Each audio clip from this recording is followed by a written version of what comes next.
اعوذ باللہ من الشیطان اللعین الرجیم بسم اللہ الرحمن الرحیم۔ ناظرین اکرام، السلام علیکم ورحمۃ اللہ وبرکاتہ۔ مسائل زندگی پروگرام لے کر ایک بار پھر آپ کا میزبان علی جاوید زیدی حاضر ہے۔ آج ہمارے درمیان حجت الاسلام والمسلمین آغا سید احمد علی صاحب آبدی، امام جمعہ و جماعت، خواجہ جامع مسجد ممبئی تشریف فرما ہیں۔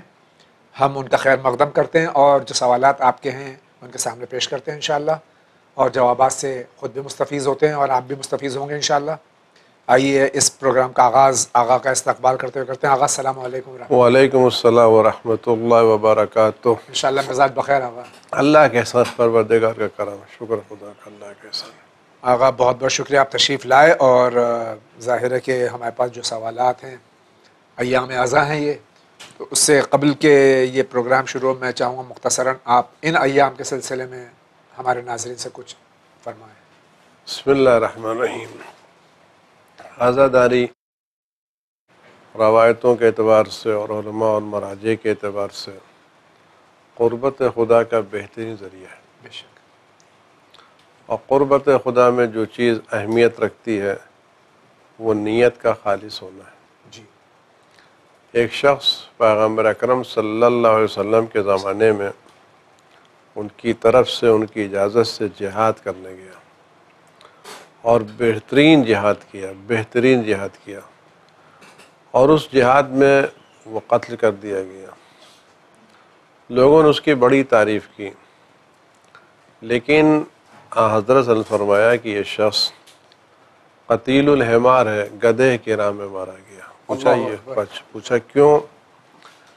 کہ اس لیے کہ یہ نکلا تھا اللہ کی خاطر، لیکن جب وہ میدان جنگ میں پہنچا تو سامنے اس کا جو دشمن آیا تھا لڑنے کے لیے، وہ جس سواری پر سوار تھا وہ گدھا تھا، اور بہت اچھا اور بہت اونچا اور اچھی نسل کا گدھا تھا، اور اس زمانے کے قانون کے اعتبار سے جو جس کو قتل کر دیتا تھا وہ اس کی تلوار، اس کی اسلحے، اس کی سواری کا مالک ہوتا تھا۔ تو اس نے یہ سوچا کہ اگر میرے علاوہ کوئی اور اس کو قتل کر دے گا تو یہ چیزیں اس کو مل جائیں گی، تو اس نے بڑھ کے اس کو قتل کر دیا۔ پیغمبر بھائی اللہ کے راہ میں نہیں مارا گیا ہے۔ تو اس بنا پر اگر ہمیں عزاداری میں قربت ہے تو قربت میں خلوص شرط ہے، یعنی ہم عزاداری جو بھی کریں، چاہے مجلس کریں، چاہے ماتم کریں، زنجیر لگائیں، جو بھی کریں، ان سب میں ہماری نیت خلوص اور قربت خدا اور خوشنودی امام حسین علیہ السلام ہونا چاہیے۔ اگر ہم کوئی بھی عزاداری کا جملہ کسی کی پٹی داری میں، کسی کی ضد میں، کسی کی چیز میں کر رہے ہیں تو ہم کو وہی ملے گا جو ہماری نیت ہے۔ بے شک جی۔ اور نیتیں ہم سب سے چھپا سکتے ہیں لیکن اللہ سے نیتیں نہیں چھپا سکتے۔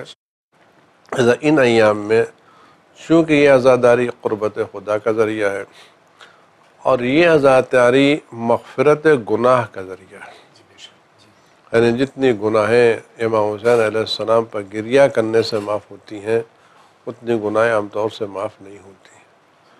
تو چونکہ عزاداری قربت خدا کا ذریعہ ہے، مغفرت گناہ کا ذریعہ ہے، جہنم سے نجات کا ذریعہ ہے، اس بنا پر ہمارا پرانا جانی دشمن ہمیں اس سلسلے میں یعنی شیطان ہماری نیتوں کو خالص ہونے کے راہ میں رکاوٹیں ایجاد کرے گا۔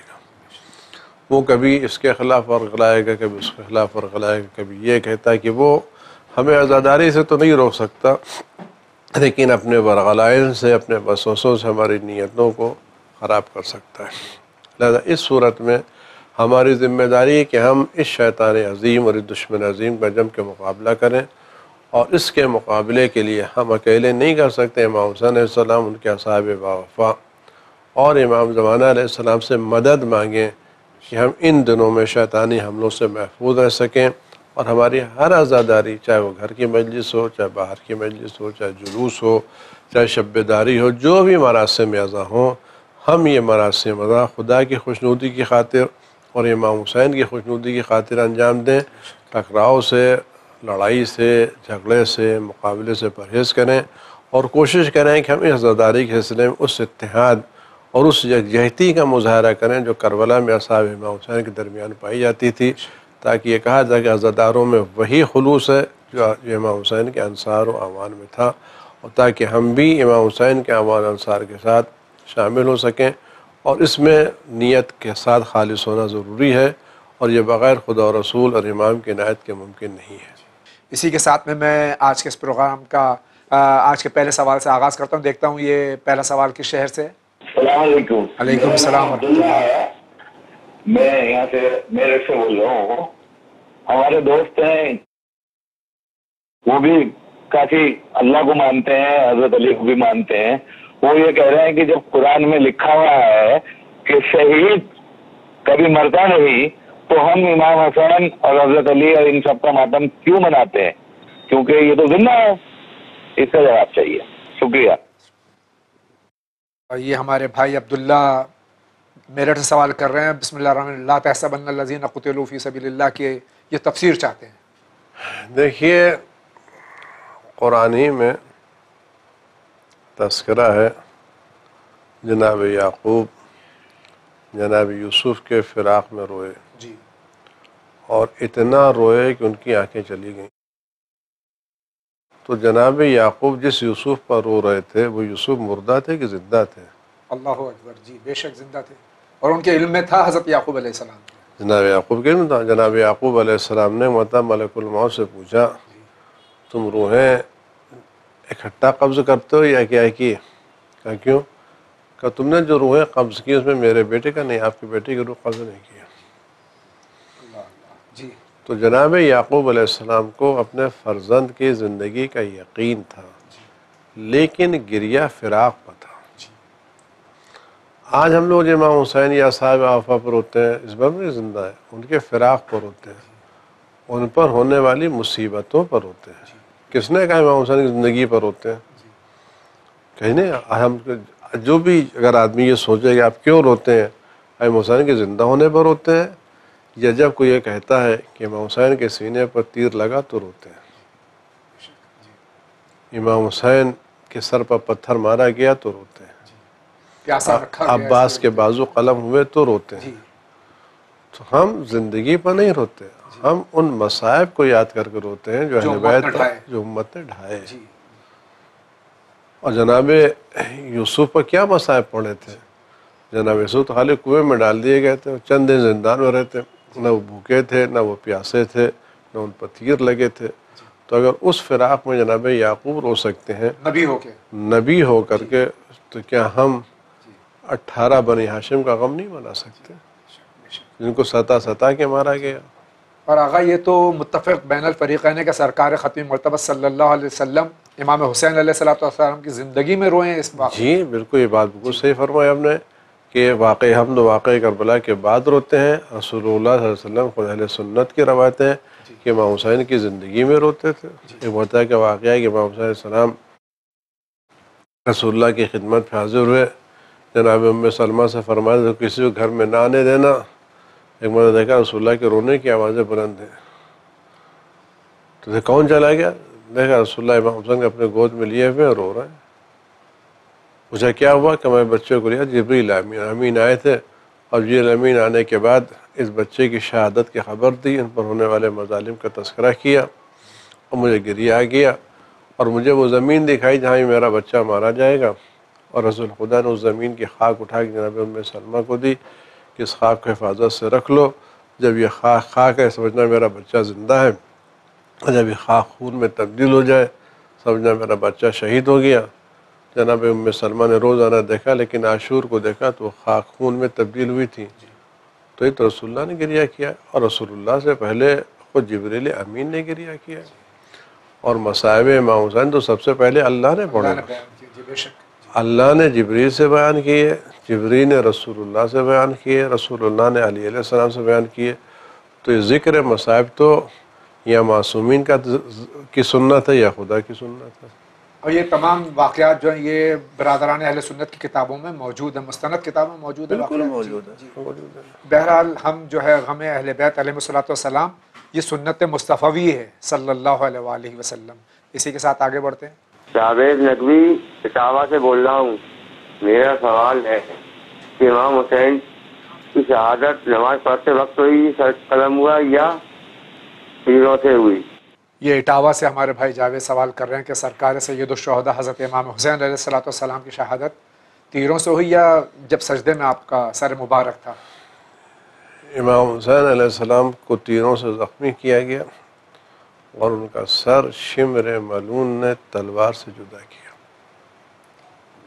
خدا کی لعنت و تمام ملائین پہ اور تمام دشمنان اہل بیت پہ۔ اسی کے ساتھ آگے بڑھتے ہیں۔ السلام علیکم، وعلیکم میں السلام۔ کشمیر سے بول رہی ہوں۔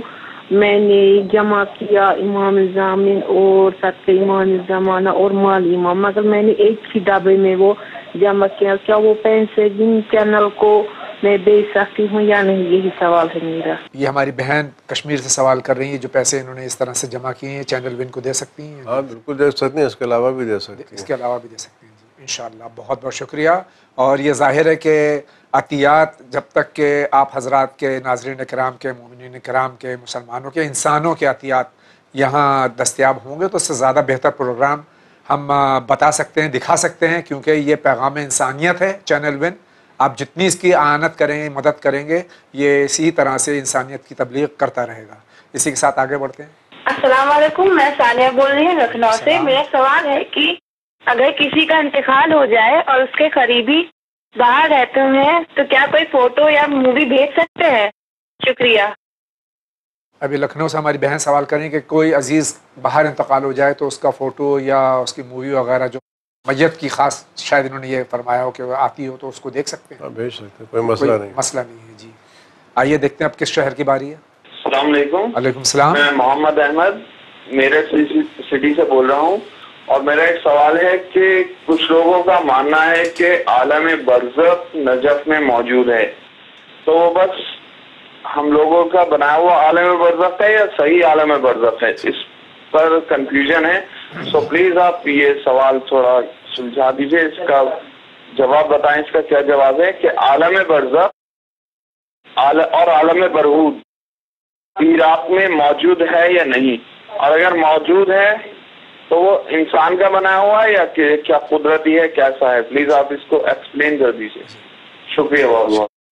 میرٹھ سے محمد احمد صاحب سوال کر رہے ہیں کہ وادی السلام جو نجف اشرف میں ہے، یہ انسانوں کا بنایا ہوا یا؟ دیکھیے برزخ اس میں کہتے ہیں اس فاصلے کو کہتے ہیں جو موت اور قیامت کے درمیان ہے۔ لہٰذا ہر جگہ جب انسان مر جاتا ہے تو مرنے کے بعد اس کی برزخ شروع ہو جاتی ہے۔ جی ہر جگہ جہاں قبرستان ہے وہ آدمی برزخ میں، جی بے شک کیونکہ برزخ موت اور قیامت کے درمیان کا مسئلہ ہے۔ جی ادھر کوئی آدمی مرا، ادھر اس کی برزخ شروع ہو گئی، عالم برزخ میں رہے گا۔ وَمِن وَرَائِهِمْ بَرْزَخٌ إِلَىٰ يَوْمِ يُبْعَثُونَ، اللہ یعنی برزخ ہے جب تک وہ قیامت میں اٹھائے نہ جائے۔ نجف اشرف میں جو وادی السلام ہے، برزخ تو پوری زندگی، یعنی ہر قبرستان برزخ ہے۔ ہر قبرستان میں جو مردے سو رہے ہیں سب برزخ میں سو رہے ہیں۔ قبرستان میں سو رہے ہیں یا جہاں کہیں بھی سو ہاں رہے ہیں؟ قبرستان جہاں بھی سو رہے ہیں، جو بھی سو رہے ہیں ان کی برزخ ہے۔ بس کہ اگر کسی کو دفن نہیں کیا گیا ہے، سمندر میں ڈال دیا گیا، جلا دیا گیا، تب بھی وہ برزخ میں ہے، پھر یعنی اس کی روح تو تھوڑی ختم ہوتی ہے، جو سے ختم ہوتی ہے اس کا بدن ختم ہوتا ہے، روح تو ختم، وہ عالم برزخ میں۔ البتہ دو چیزیں، ایک وادی برہوت ہے، ایک وادی السلام ہے۔ اس میں کہتے ہیں وادی برہوت یمن وغیرہ میں کہیں ہے، یہ وہ جگہ ہے جہاں پر غیر مومنین کی روحیں جمع کر دی جاتی ہیں، اور وادی السلام وہ جگہ ہے جہاں پر مومنین کی روحیں جمع ہوتی، کہیں بھی مومن مرے اس کے روح وادی السلام میں اللہ تعالیٰ بھیج دیتا ہے۔ یہ انسان کا بنایا ہوا یا اللہ نے بنایا یہ جگہ؟ نہیں، جو معین کیا ہے وادی السلام یہ اللہ نے معین کیا ہے، چونکہ علی علیہ السلام کے روضے کے بغل میں ہے، لہٰذا علی علیہ السلام کے چاہنے والے اس طرح سے جمع ہو جاتے ہیں جیسے ذرات اپنے مقناطیس میں چپک جاتے ہیں۔ اللہ اکبر، سبحان اللہ سبحان اللہ۔ اللہ تعالیٰ میں توفیق عطا فرمائے کہ ہم اس قابل ہو جائے کہ عالم برزخ میں، وادی السلام میں ہمارا شمار ہو۔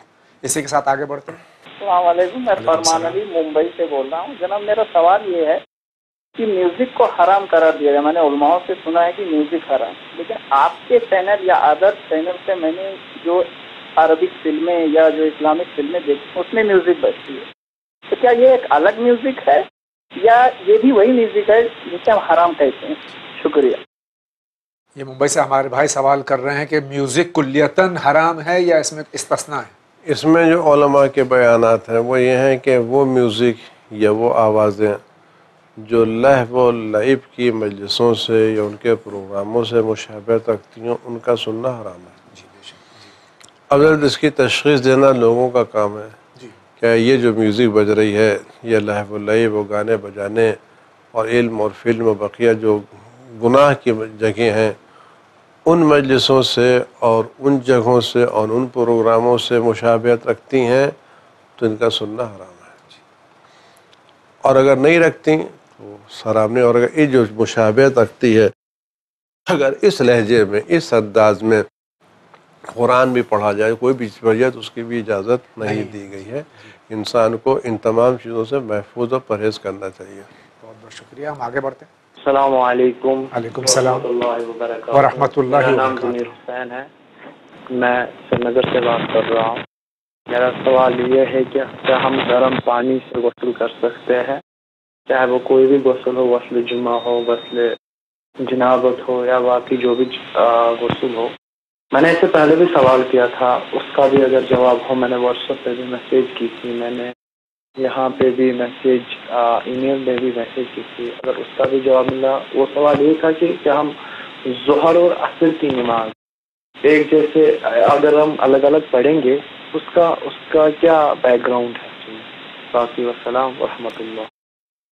ابھی آغا ممبئی کے علاوہ ہر جگہ جو ہے موسم سرد ہے، اور خاص طور سے کشمیر سے سوال ہے، وہاں بہت ٹھنڈک ہے، تو شاید اس موسم کے لحاظ سے فرما رہے ہیں عام طور سے بھی، یا گرم پانی سے وضو یا غسل وغیرہ جو ہے وہ ہم کر سکتے ہیں۔ اپنے شاید ان کے ذہن میں سوال اس بنا پر آیا کہ وہ پانی جو سورج سے گرم ہوتا ہے اس پانی سے وضو کرنا مکروہ قرار دیا گیا، اس سے کچھ اسکن کی بیماریاں ہوتی ہیں، ورنہ وہ پانی جو آگ سے یا ہیٹر سے گرم کیا ہے اس سے وضو کرنا کوئی اعتراض نہیں، آپ اعتراض کر سکتے ہیں، اس میں کوئی حرج نہیں ہے، اور آپ کے ثواب میں بھی کوئی کمی نہیں ہوگی، بالکل قاعدے سے کریں، نہائیں دھوئیں جو دل چاہے کریں، تو کوئی پریشانی اس کے اندر نہیں ہے۔ رہ گیا مسئلہ نماز ظہر عصر کا، تو قرآن کریم میں تین ہی وقت کا تذکرہ کیا گیا ہے۔ بسم اللہ اقیم الصلاۃ لدلوک الشمس حتی غسق اللیل وقرآن الفجر کان مشہودا، نماز قائم کرو زوال کے وقت، نماز قائم کرو رات کے وقت، اور نماز قائم کرو صبح کے وقت۔ تو تین وقت کا تذکرہ ہے، لہذا 5 نمازیں 3 وقت میں پڑھی جاتی ہیں، اور خود رسول خدا صلی اللہ علیہ وسلم نے مدینہ منورہ میں یہ دونوں نمازیں الگ الگ بھی پڑھی ہیں اور ملا کر کے بھی پڑھی ہیں۔ اگر کوئی آدمی ملا کے پڑھنا چاہتا ہے تو اس کا بھی ثواب ہے، اور اگر الگ الگ پڑھنا چاہتا ہے تو اس کا بھی ثواب ہے، اس میں کوئی حرج، دونوں سنت رسول ہیں، دونوں سنت رسول اس پر عمل کر سکتے ہیں، یہ آپ کی سہولت کے اوپر ہے کہ آپ کس طرح سے انجام دیں۔ بہت بہت شکریہ۔ Next call please. السلام علیکم۔ علیکم السلام۔ میرا نام شان حیدر ہے، گاؤں سنبھلوڑا ڈسٹرکٹ مظفر نگر کا رہنے والا ہوں، اور میرا سوال یہ ہے کہ میں کام اچھا چلتا ہے، کاروبار اچھا چلتا ہے، پیسہ بھی بہت کماتا ہوں، لیکن جو ہے برکت نہیں ہو پاتی، اور کام تو کبھی کبھی ایسا ہوتا ہے بس یہ دل کرتا ہے کام چھوڑ کے گھر چلا جاؤں۔ یہ ڈسٹرکٹ مظفر نگر سے سوال ہے، یہ کام جو ہے اس میں برکت نہیں ہے۔ آپ اپنے کاموں میں کچھ حصہ غریبوں کو کھلائیے، اور غریبوں کو کچھ دیجیے تاکہ ان کی دعاؤں سے آپ کے کام میں برکت ہو، اور کچھ حصہ اپنے آمدنی کا دین کے راہ میں لگائیے، کہ کچھ حصہ اپنی آمدنی کا امام زمانہ کے لیے ہدیہ کیجیے، اور اپنے بزنس میں، اپنی تجارت میں طے کیجیے مجھے جو فائدہ ہوگا میں اس فائدے میں سے اتنا پیسہ 1%، 2%، 3%، جتنا آپ کی استطاعت ہو اس اعتبار سے میں پیسہ امام زمانہ کے کام میں لگاؤں گا، انشاءاللہ آپ کے کاروبار میں اچھی خاصی برکت ہوگی۔ تو امام کے لیے نکالیے، دین کے نکالیے، اور غریبوں کو بھی اپنے پیسے میں شریک کیے تاکہ ان کی دعاؤں سے آپ کے کاروبار میں برکت ہو۔ آئیے ہم آگے دیکھتے ہیں کہاں سے سوال ہے۔ مولانا السلام علیکم۔ وعلیکم السلام۔ میں پٹنہ سٹی مغل پورہ سے بول رہا ہوں، اور میرا سوال یہ ہے کہ شیعہ جو نام ہے، یہ شیعہ اور کب سے اور کس دور سے یہ نام، یہ قوم ہے یا یہ فرقہ ہے، کیسے یہ شیعہ کہاں سے اسٹارٹ ہوا، کس دور سے اسٹارٹ ہوا، اس پر ہمیں تفصیل سے بیان کرائے، اور آج کے پروگرام میں اس کو میں دیکھ رہا ہوں، اس کی تفصیل ہمیں ملے۔ خدا حافظ۔ آغا پہلی بات تو یہ کہ شیعہ کوئی فرقہ نہیں ہے، لیکن یہ لفظ کب سے شروع ہوا؟ سورہ بینہ کی آیت ہے، اعوذ باللہ من الشیطان الرجیم، بسم اللہ الرحمن الرحیم۔ ان الذین آمنوا وعملوا الصالحات اولئک هم خیر البریہ، وہ لوگ جو ایمان لائے اور نیک اعمال انجام دیے وہ بہترین مخلوقات ہیں۔ اس آیت کے ذیل میں رسول خدا صلی اللہ علیہ وسلم کی روایت ہے، یا علی، اس سے مراد تم و تمہارے شیعہ، علی انت و شیعتک ہم الفائزون۔ تو لفظ شیعہ خود رسول خدا صلی اللہ علیہ وسلم نے اپنی زندگی میں، اپنی حیات طیبہ میں حضرت علی علیہ السلام اور ان کے چاہنے والوں کے لیے استعمال کیا ہے اور ان کو بہترین مخلوق قرار دیا تھا۔ یہ لفظ شیعہ رسول خدا کی بات کی ایجاد نہیں ہے، یہ لفظ شیعہ خود رسول خدا صلی اللہ علیہ وسلم کے زمانے میں موجود تھا، اور خود لوگوں کی روایت ہے کہ جناب سلمان وغیرہ کے ہم رسول اللہ کے زمانے میں علی کے شیعوں کو ان کی محبت سے پہچانتے تھے۔ یہ متفق حدیث ہے، متفق حدیث ہے، شیعہ سنی دونوں سنت کہ علی انت و شیعتک ہم الفائزون، علی تم و تمہارے شیعہ کامیاب ہونے والے، یا تم و تمہارے شیعہ بہترین مخلوق ہیں۔ تو لفظ شیعہ جو ہے وہ خود رسول خدا صلی اللہ علیہ وسلم کے روایتوں میں بھی ہے اور قرآن کریم میں بھی موجود ہے۔ یہ فرقہ بعد میں ایجاد نہیں ہوا ہے، یہ رسول خدا کے زمانے سے تھا اور اسی کو کنٹینیو کیا گیا ہے۔ اور رسول خدا صلی اللہ علیہ وسلم کے زمانے میں کچھ لوگوں کا بعنوان شیعہ علی پہچانا جانا، اور رسول خدا صلی اللہ علیہ وسلم کی زبان مبارک پر شیعہ علی کا نام آنا بتا جا رہا ہے کہ اس زمانے میں بھی وہی لوگ رسول خدا کے محبوب تھے جو علی کو چاہتے تھے۔ یعنی کچھ لوگ رسول اللہ کے زمانے میں بھی ایسے تھے جو رسول پر تو ایمان رکھتے تھے لیکن اپنے دل میں علی علیہ السلام سے وہ محبت نہیں کرتے تھے، لیکن جو لوگ محبت کرتے تھے، علی کو چاہتے تھے، ان کو رسول خدا نے قرآن کی روح سے بہترین مخلوق قرار دیا تھا۔ اسی کے ساتھ ہم آگے بڑھتے ہیں اور دیکھتے ہیں کہ واٹس ایپ کے ذریعے جو سوالات ہیں آغا اگر آپ کی اجازت ہو۔ السلام علیکم۔ علیکم السلام۔ میں کولکتہ سے محمد رمیز بول رہا ہوں۔ میرا سوال یہ ہے کہ کیا لڑکی سے نکاح ہونے کے بعد ولیمہ کرنا ضروری ہے؟ کیا ولیمہ کے بغیر شب زفاف یعنی ہو سکتا ہے؟ ولیمہ کرنا مستحب ہے، ضروری نہیں ہے، بغیر ولیمہ کی رخصتی ہو سکتی ہے اور سب کچھ ہو سکتا ہے۔ السلام علیکم۔ علیکم السلام۔ ان کا نام سلمان ہے اور یہ لکھنؤ سے ہیں۔ ان کا سوال یہ ہے کہ عورتیں طلاق دے سکتی ہیں، اور اگر دے سکتی ہیں تو کیسے دے سکتی ہیں، اور اگر نہیں دے سکتی ہیں تو کیوں نہیں دے سکتی ہیں؟ خدا بند عالم نے طلاق حق مردوں کو دیا ہے۔ عورتیں اس صورت میں طلاق دے سکتی ہیں جب شوہر طلاق دینے کے سلسلے میں ان عورتوں کو اپنا وکیل بنا دے۔ آج کل یہ کام ہونا چاہیے کہ چونکہ شادی کے بعد طلاق کا مسئلہ ہوتا ہے اور بعض جگہوں کے اوپر شوہر بلا وجہ پریشان کرتے ہیں، تو شریعت اس کا راستہ یہ دیا ہے کہ نکاح کے وقت یا نکاح کے بعد شوہر اپنی طرف سے یہ کہے کہ میں اپنی زوجہ فلاں بنت فلاں کو وکیل بناتا ہوں کہ اگر میں نے اسلامی قانون کے اعتبار سے، تعلیمات کے اعتبار سے اپنی زوجہ کو نہیں رکھا، اس کو حقوق ادا نہیں کہ اس کو ستایا، تو وہ میری طرف سے وکیل ہے کہ کسی بھی اہل دین کی طرف رجوع کر کے طلاق پڑھا سکتی ہے۔ یہ آج کل ہونا چاہیے آقا جی، ہونا چاہیے، اور یہ وہ وکالت ہے جو تبدیل نہیں ہو سکتی، irrevocable کیا کہتے ہیں، irrevocable، جی، ریووک نہیں ہو سکتی، ریووک نہیں ہو سکتی۔ بہت بہت شکریہ۔ اسی کے ساتھ آگے بڑھتے ہیں۔ السلام علیکم۔ علیکم السلام۔ سید زہرا، ان کا سوال ہے کہ ہر نماز جیسے نماز جعفر طیار یا بقیہ اہل بیت علیہ الصلوۃ والسلام کی نمازیں کافی دفعہ پڑھی ہیں، ہر ایک نظر کی ہے مگر حاجت نہیں مل رہی ہے، مہربانی کر کے کوئی راستہ بتائیے کہ میری حاجت بھرا ہے۔ دیکھیے، آپ نے جو نمازیں پڑھی ہیں، جو صدقہ نکالے، اس کا ثواب یقیناً اللہ دے گا، اور یہ چیزیں آپ کی ضائع نہیں ہوئی ہیں۔ اب آپ کی حاجت پوری نہیں ہو رہی ہے تو آپ یقین جانیے اس میں کوئی ایسی مصلحت ہے جو آپ کو نہیں پتہ، اللہ کو پتہ ہے۔ آپ جس چیز کو چاہ رہے شاید وہ آپ کے حق میں بہتر نہ ہو، کل وہ مل جائے گی تو آپ کو اور تکلیف ہوگی، لیکن مایوس نہ ہو، آپ کی دعائیں ضائع نہیں جائیں گی۔ اس دعا کہ اگر وہ چیز نہیں ملے گی، اس کے بدلے میں اس سے بہتر کوئی چیز خدا دے گا، اس سے عمدہ چیز دے گا، اور ہو سکتا ہے جو چیز ہم اسے اس کا وقت نہ آیا ہو، انشاءاللہ وقت آنے پر اللہ ضرور وہ دے گا، یا اس سے بہتر کوئی نہ کوئی چیز آپ کو ضرور عطا کرے گا انشاءاللہ۔ السلام علیکم۔ علیکم السلام. یہ پٹنہ سے احسان صاحب ہیں. مجھے واٹس ایپ پہ جواب دیجئے. واٹس ایپ پہ جواب دینا ہر ایک کے لیے ذرا تھوڑا مشکل ہوتا ہے، اس لیے یہاں دے رہے ہیں، کوشش کریں گے انشاءاللہ. یہ سوال ہے کہ حضرت امام حسین علیہ السلام کو جب شہید کیا گیا، ان کا سر دشمن لے کر چلے گئے تھے، تو ان کا سر کہاں دفن ہے؟ یہ سر اقدس امام حسین علیہ السلام مختلف جگہوں سے ہوتا ہوا فی الحال امام حسین کے ساتھ کربلا میں دفن ہے. السلام علیکم. علیکم السلام. کیا نماز کی حالت میں سامنے دیکھ سکتے ہیں؟ میں نے کئی علماء سے کو دیکھا ہے کہ نماز کی حالت میں سامنے دیکھتے ہیں. زہیب زیدی رامپور سے سوال کر رہے ہیں. نماز کی حالت میں ہر جگہ پر الگ الگ ذمہ داریاں ہیں گی. جس وقت آپ کھڑے ہوں اس وقت آپ کی نگاہ سجدگاہ پر ہو. جس وقت آپ رکوع میں ہوں اس وقت آپ کی نگاہ دونوں پیروں کے درمیان ہو.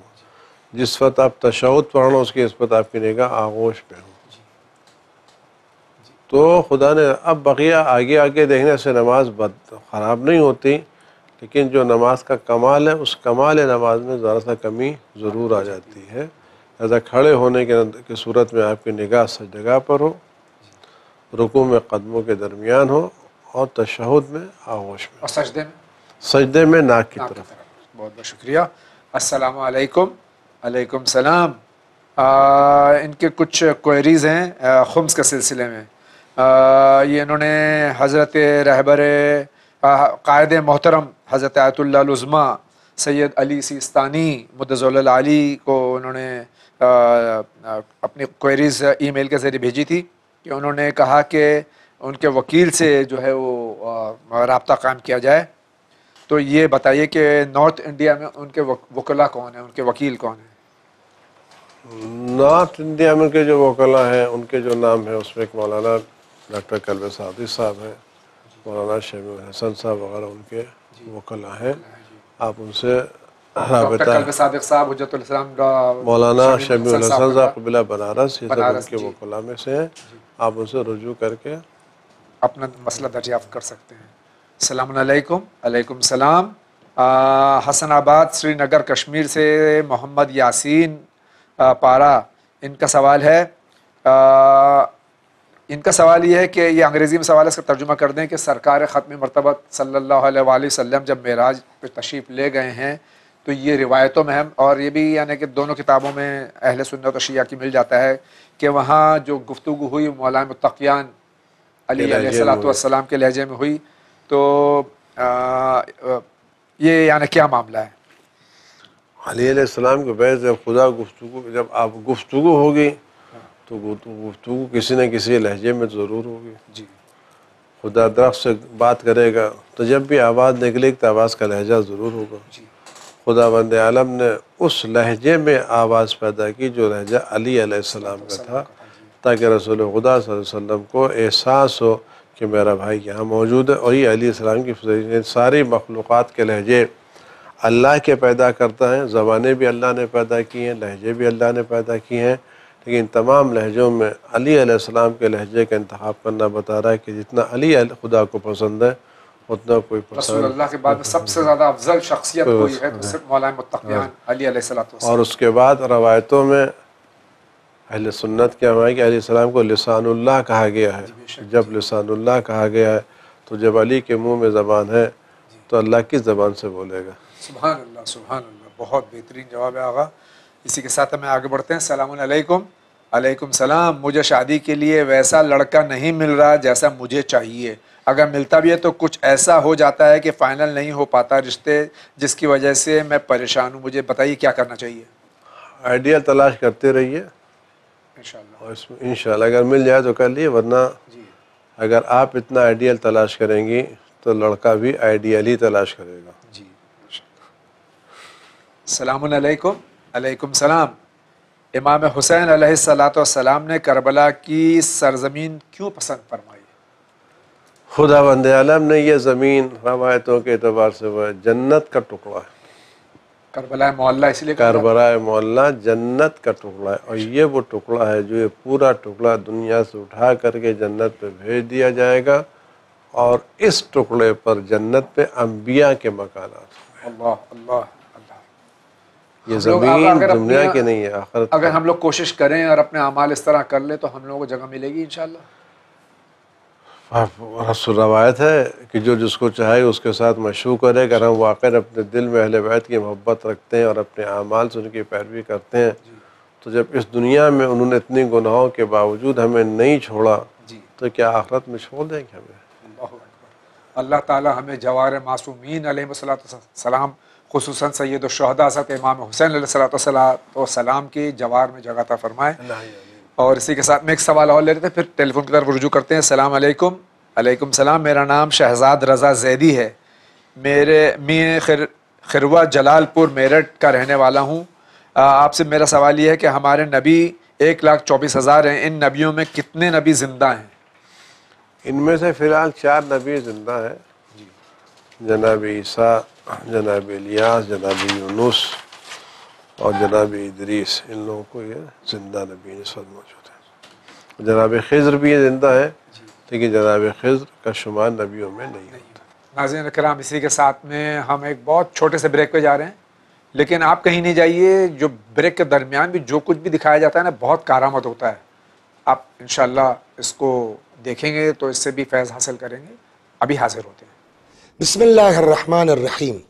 تعاونوا علی البر والتقوى ولا تعاونوا علی الاثم والعدوان. مدد کرو ایک دوسرے کی تقوی کی بنیاد پر، نیکی کی بنیاد کے اوپر.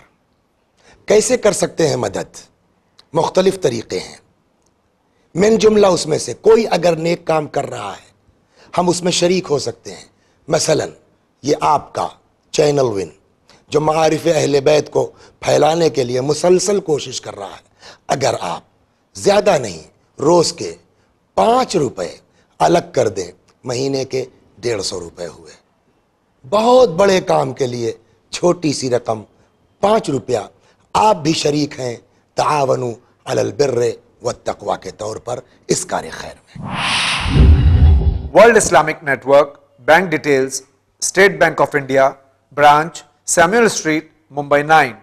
Account number 3368021373. IFSC SBIN 0060138. ICICI bank, branch Bhat Bazar, Mumbai 9. Account number 1223005000220. RTGS NFTS IFSC code ICIC 0001223. آپ اپنا چیک یا ڈیمانڈ ڈرافٹ بھی ہمیں پوسٹ کر سکتے ہیں. آپ منی گرام اور ویسٹرن یونین سے بھی ڈونیشن یا خمس ٹرانسفر کر سکتے ہیں. ہمارا پتہ ہے ورلڈ اسلامک نیٹ ورک، 6769 حضرت عباس علیہ السلام street, Dongri, Mumbai 400009 India.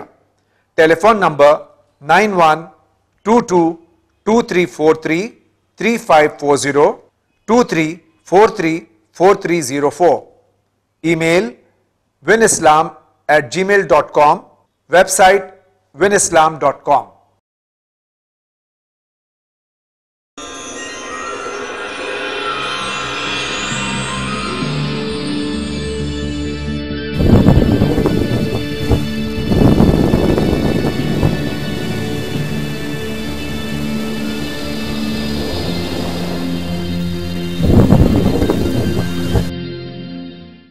Break کے بعد ایک بار پھر آپ کی خدمت میں حاضر ہیں. مسائل زندگی پروگرام جو مسلسل جمعہ اور اتوار کے دن آپ کی خدمت میں پیش کیا جاتا ہے. حجت الاسلام جناب مولانا سید احمد علی صاحب آبدی تشریف فرمائیں اور مسلسل سوالات آپ کے ہم لے رہے ہیں. دیکھتے ہیں یہ سوال کس شہر سے اور کہاں سے ہے. السلام علیکم، میرا نام سید زکریا بیدر ہے، میں لکھنؤ سے ہوں. جناب میرا سوال یہ ہے کہ میرا مکان پشتدنی ہے اور یہ بھی ہم کو معلوم ہے کہ میرے والد نے اس کا جو ہے خمس نہیں نکالا اور میری اتنی آمدنی نہیں ہے کہ میں اس کا خمس نکال سکوں. چھوٹی سی جو ہے وہ جاب کرتا ہوں ساتھ ساتھ جس میں صرف فیملی کا خرچ چلتا ہے. اور بتائیے میں اس کا خمس نکالنا چاہتا ہوں، اس کے لیے اسلام میں کیا ذریعہ؟ یہ لکھنؤ سے ہمارے بھائی سوال کر رہے ہیں. پشتینی مکان ہے اور والد نے اس کا خمس نہیں نکالا تھا، ان پہ خمس اس کا واجب ہے؟ میراث میں خمس نہیں ہے. میراث میں خمس نہیں ہے، آپ کو خمس نہیں نکالنا ہے. اس مکان کا اس مکان کا خمس نہیں نکالنا. جی جو سوال ہے ان کا اس پہ خمس نہیں نکالنا ہے. انشاءاللہ آگے بڑھتے ہیں. السلام علیکم. وعلیکم السلام. میرا سوال یہ ہے کہ آپ کے 23 تاریخ نومبر میں سنڈے والے دن جو مولانا صاحب آئے تھے انہوں نے بتایا کہ نکاح کے لیے گواہوں کی ضرورت نہیں ہوتی ہے اور دونوں فریق اگر چاہیں اور عربی جانتے ہوں تو خود ہی صیغے پڑھ کے اور نکاح کر سکتے. تو میں یہ پوچھنا چاہتی ہوں کہ اگر گواہوں کی ضرورت نہیں ہوتی ہے اور نکاح صرف دو فریق کے بیچ ہو جاتا ہے فریقین کے, تو نکاح یا لیونگ ان ریلیشن شپ میں کیا فرق ہوا؟ اور دوسرا سوال میرا یہ ہے کہ ذرا وضاحت سے پلیز نکاح اور متاع کے بارے میں تفصیل سے بتا دیں کہ کیا فرق ہے. شکریہ. آغا نکاح کے لیے گواہوں کی شرائط نہیں, ہماری شرط نہیں, لیکن نکاح کے لیے گواہوں کی شرط نہیں ہے. یعنی نکاح بغیر گواہ کے ہو سکتا ہے. اس میں خود نکاح جو ہے, نکاح کا مطلب ہے صیغہ ایجاب و قبول پڑھنا. لڑکی والے کہے ان کہتو اور لڑکا والا کہے قبل تو. یہ ان کہتو چاہے لڑکی کی طرف سے اس کا وکیل کہے اور لڑکے کی طرف سے اس کا وکیل کہے. خود یہ مسئلہ یہ ہے کہ جب وکیل کا جب مسئلہ ہوتا ہے, وکیل کی ضرورت ہی وہاں پیش آتی ہے جہاں آدمی اپنی بات اپنا مقدمہ خود نہ رکھ سکتا ہو. اگر لڑکے اور لڑکی عربی جانتے ہیں قاعدے سے اور صحیح تلفظ ادا کر سکتے ہیں تو وہ نکاح پڑھ سکتے ہیں. البتہ نکاح میں بقیہ جو فرق ضرورت ہے کہ جیسے آپ کسی جانور کو اللہ کا نام لے کر کے ذبح کریں اور بغیر نام لیے ذبح کر دیں, تو دونوں میں فرق ہے. وہ ذبیحہ ہے, یہ مردار ہے. یہ حرام ہے, وہ حلال ہے. وہ حرام, یہ حلال ہے, وہ حرام ہے. کہ آپ اللہ کا نام لے کے شرائع سے ذبح کریں گے تو حلال ہے, بغیر شرائع ذبح کریں گے تو حرام ہے. تو اگر لڑکے لڑکی نکاح کے بعد شریعت کے روح سے روابط قائم کریں گے تو جائز ہے, بغیر کہ شریعت قائم تو روابط ناجائز ہے. یہ فرق ہے لیونگ ریلیشن شپ میں اور فرق ہے, زمین آسمان کا فرق. متاع اس میں نکاح ہی ہے, لیکن یہ وہ نکاح ہے جو مدت دار ہے. نکاح وہ متاع ہے جس کے اندر مدت نہیں ہے کہ ہمیشہ کے لیے آپ کو کر لینا ہے, لیکن متاع وہ نکاح ہے جس میں آپ ایک مدت معین کرتے ہیں کہ ہم دونوں ایک دوسرے کے ساتھ اتنے دن تک تعلقات رکھیں گے. اور یہ شریعت نے رکھا ہے, قرآن میں اس کا تذکرہ ہے. رسول خدا صلی اللہ علیہ وسلم کی زندگی میں یہ کام ہوتا تھا, خلیفہ اول کی زندگی میں یہ کام ہوتا تھا, خلیفہ دوم کی زندگی کے ابتدائی دنوں میں کام ہوتا تھا. بعد میں یہ چیز حرام قرار دی گئی اور خلیفہ دوم نے حرام قرار دی. خود انہوں نے کہا رسول اللہ کے زمانے میں تھا اور میں اس کو حرام قرار دیتا ہوں. یہ چیزیں ہیں اور دونوں میں فرق ہے. باقی عملی طور پر متاع و نکاح میں کوئی فرق نہیں ہے. بہت شکریہ. اگلا سوال لیتے ہیں. السلام علیکم. میرا نام محمد فیروز حسین ہے, میں ممبئی سے بات کر رہا ہوں. میرا سوال یہ ہے کہ تیرہ تیزی کیا چیز ہے اور اس میں اس کا کچھ شریعت میں یا اسلام میں یا شیعہ مذہب میں کچھ سگنیفیکنس ہے کیا؟ یہ آغا پہلے بھی سوال آ چکا ہے. یہ سفر کے مہینے میں عام طور سے یہ چیز شروع ہو جاتی ہے, تیرہ تیزی. یہ وہمی شریعت کا مسئلہ ہے. شریعت پانچویں کتاب ہے, اسلامی کتاب کا کوئی مسئلہ نہیں ہے. یہ وہمی اور خیالی لوگوں کا کام ہے. اس کا کوئی تعلق شریعت سے نہیں, دور دور سے نہیں ہے. اگر آپ کے ذہن میں یہ وہم ہے کہ تیرہ تیزی میں نحوست ہوتی ہے اور آپ نہیں نکال سکتے تو اس کا راستہ یہ ہے کہ آپ صدقہ نکال دیجئے, ورنہ یہ شریعت سے اس کا کوئی تعلق کوئی دور دور کا تعلق نہیں. یہ وہمی شریعت کا مسئلہ ہے, حقیقی شریعت کا مسئلہ نہیں ہے. یعنی ہمارے استاد شیخ محمد اسماعیل رجبی اللہ مقامہ فرماتے تھے پانچویں کتاب, کہتے ہیں آغا پانچویں کتاب چار تو اللہ کی نازل کردہ ہے, کہتے ہیں یہ بڈھیوں کی کتاب, بوڑھی عورتوں کی کتاب. خیر بہرحال بوڑھی عورتوں کو بھی ہم بدنام نہیں کرتے, یہ سپرسٹیشنز ہیں جس کا ہمارے شریعت سے کوئی تعلق نہیں ہے. آگے ہم بڑھتے ہیں. السلام علیکم. وعلیکم السلام. مولانا صاحب, میرا سوال ہے کہ حضرت امام حسین علیہ السلام نے جو جزیر فوج کے لیے 3 بد دعا فرمائی تھی, وہ بد دعائیں کیا ہیں, ان کے بارے میں وضاحت کریں. السلام علیکم. سرکار سید الشہداء امام حسین علیہ السلام نے یزیدی فوج کے لیے کوئی بد دعا فرمائی تھی؟ جو بد دعائیں ملتی ہیں، ایک تو یہ تھی کہ تم کو زندگی جس کے تم کے لیے کام کر رہے ہو وہ مقصد میں تم کامیاب نہیں ہوگے، اور دنیا بھی برباد ہوگی اور آخرت بھی تمہاری برباد ہوگی۔ بغیر فی الحال ذہن میں وہ تینوں بد دعائیں ہیں ہی نہیں۔ شمر سے یہ کہا تھا کہ ملک رے کا ایک دانہ تم نہیں کھا سکو، عمر پسر ساتھ سے خدا کی لعنت و پسر ساتھ پہ، کہ تم کو جو بھی، یعنی وہ تمام دشمنان اہل بیت جی جو میدان کربلا میں کوئی بھی آرزو لے کے آئے تھے امام حسین کے قتل کے تعلق سے، کوئی بھی آرزو دنیا میں پوری نہیں ہوئی، آخرت کا عذاب ان کا انتظار کر رہا ہے، اور فی الحال برزخ میں بھی وہ بدترین عذاب میں مبتلا ہے۔ آئیے اسی کے ساتھ آگے بڑھتے ہیں۔ میرا نام عبداللطیف ہے، بنگال سے بول رہا ہوں۔ بیان کے LIC اس میں جو انویسٹمنٹ ہے یہ جائز ہے کہ ناجائز؟ یہ عبداللطیف صاحب LIC کے بارے میں۔ LIC ٹھیک ہے، LIC ہمارے کیا شریعت میں انشورنس جائز ہے۔ آئیے آگے بڑھتے ہیں۔ السلام علیکم۔ وعلیکم السلام۔ میں رضا علی خان بول رہا ہوں حیدرآباد سے۔ میرا سوال یہ ہے قبلہ سے کہ امام جماعت کا مقام نماز جماعت میں مصلی کے مقام سے پست رہنے کا حکم، نیچے رہنے کا حکم کیوں دیا گیا؟ مصلی سے امام جماعت کا مقام بلند کیوں نہیں ہو سکتا؟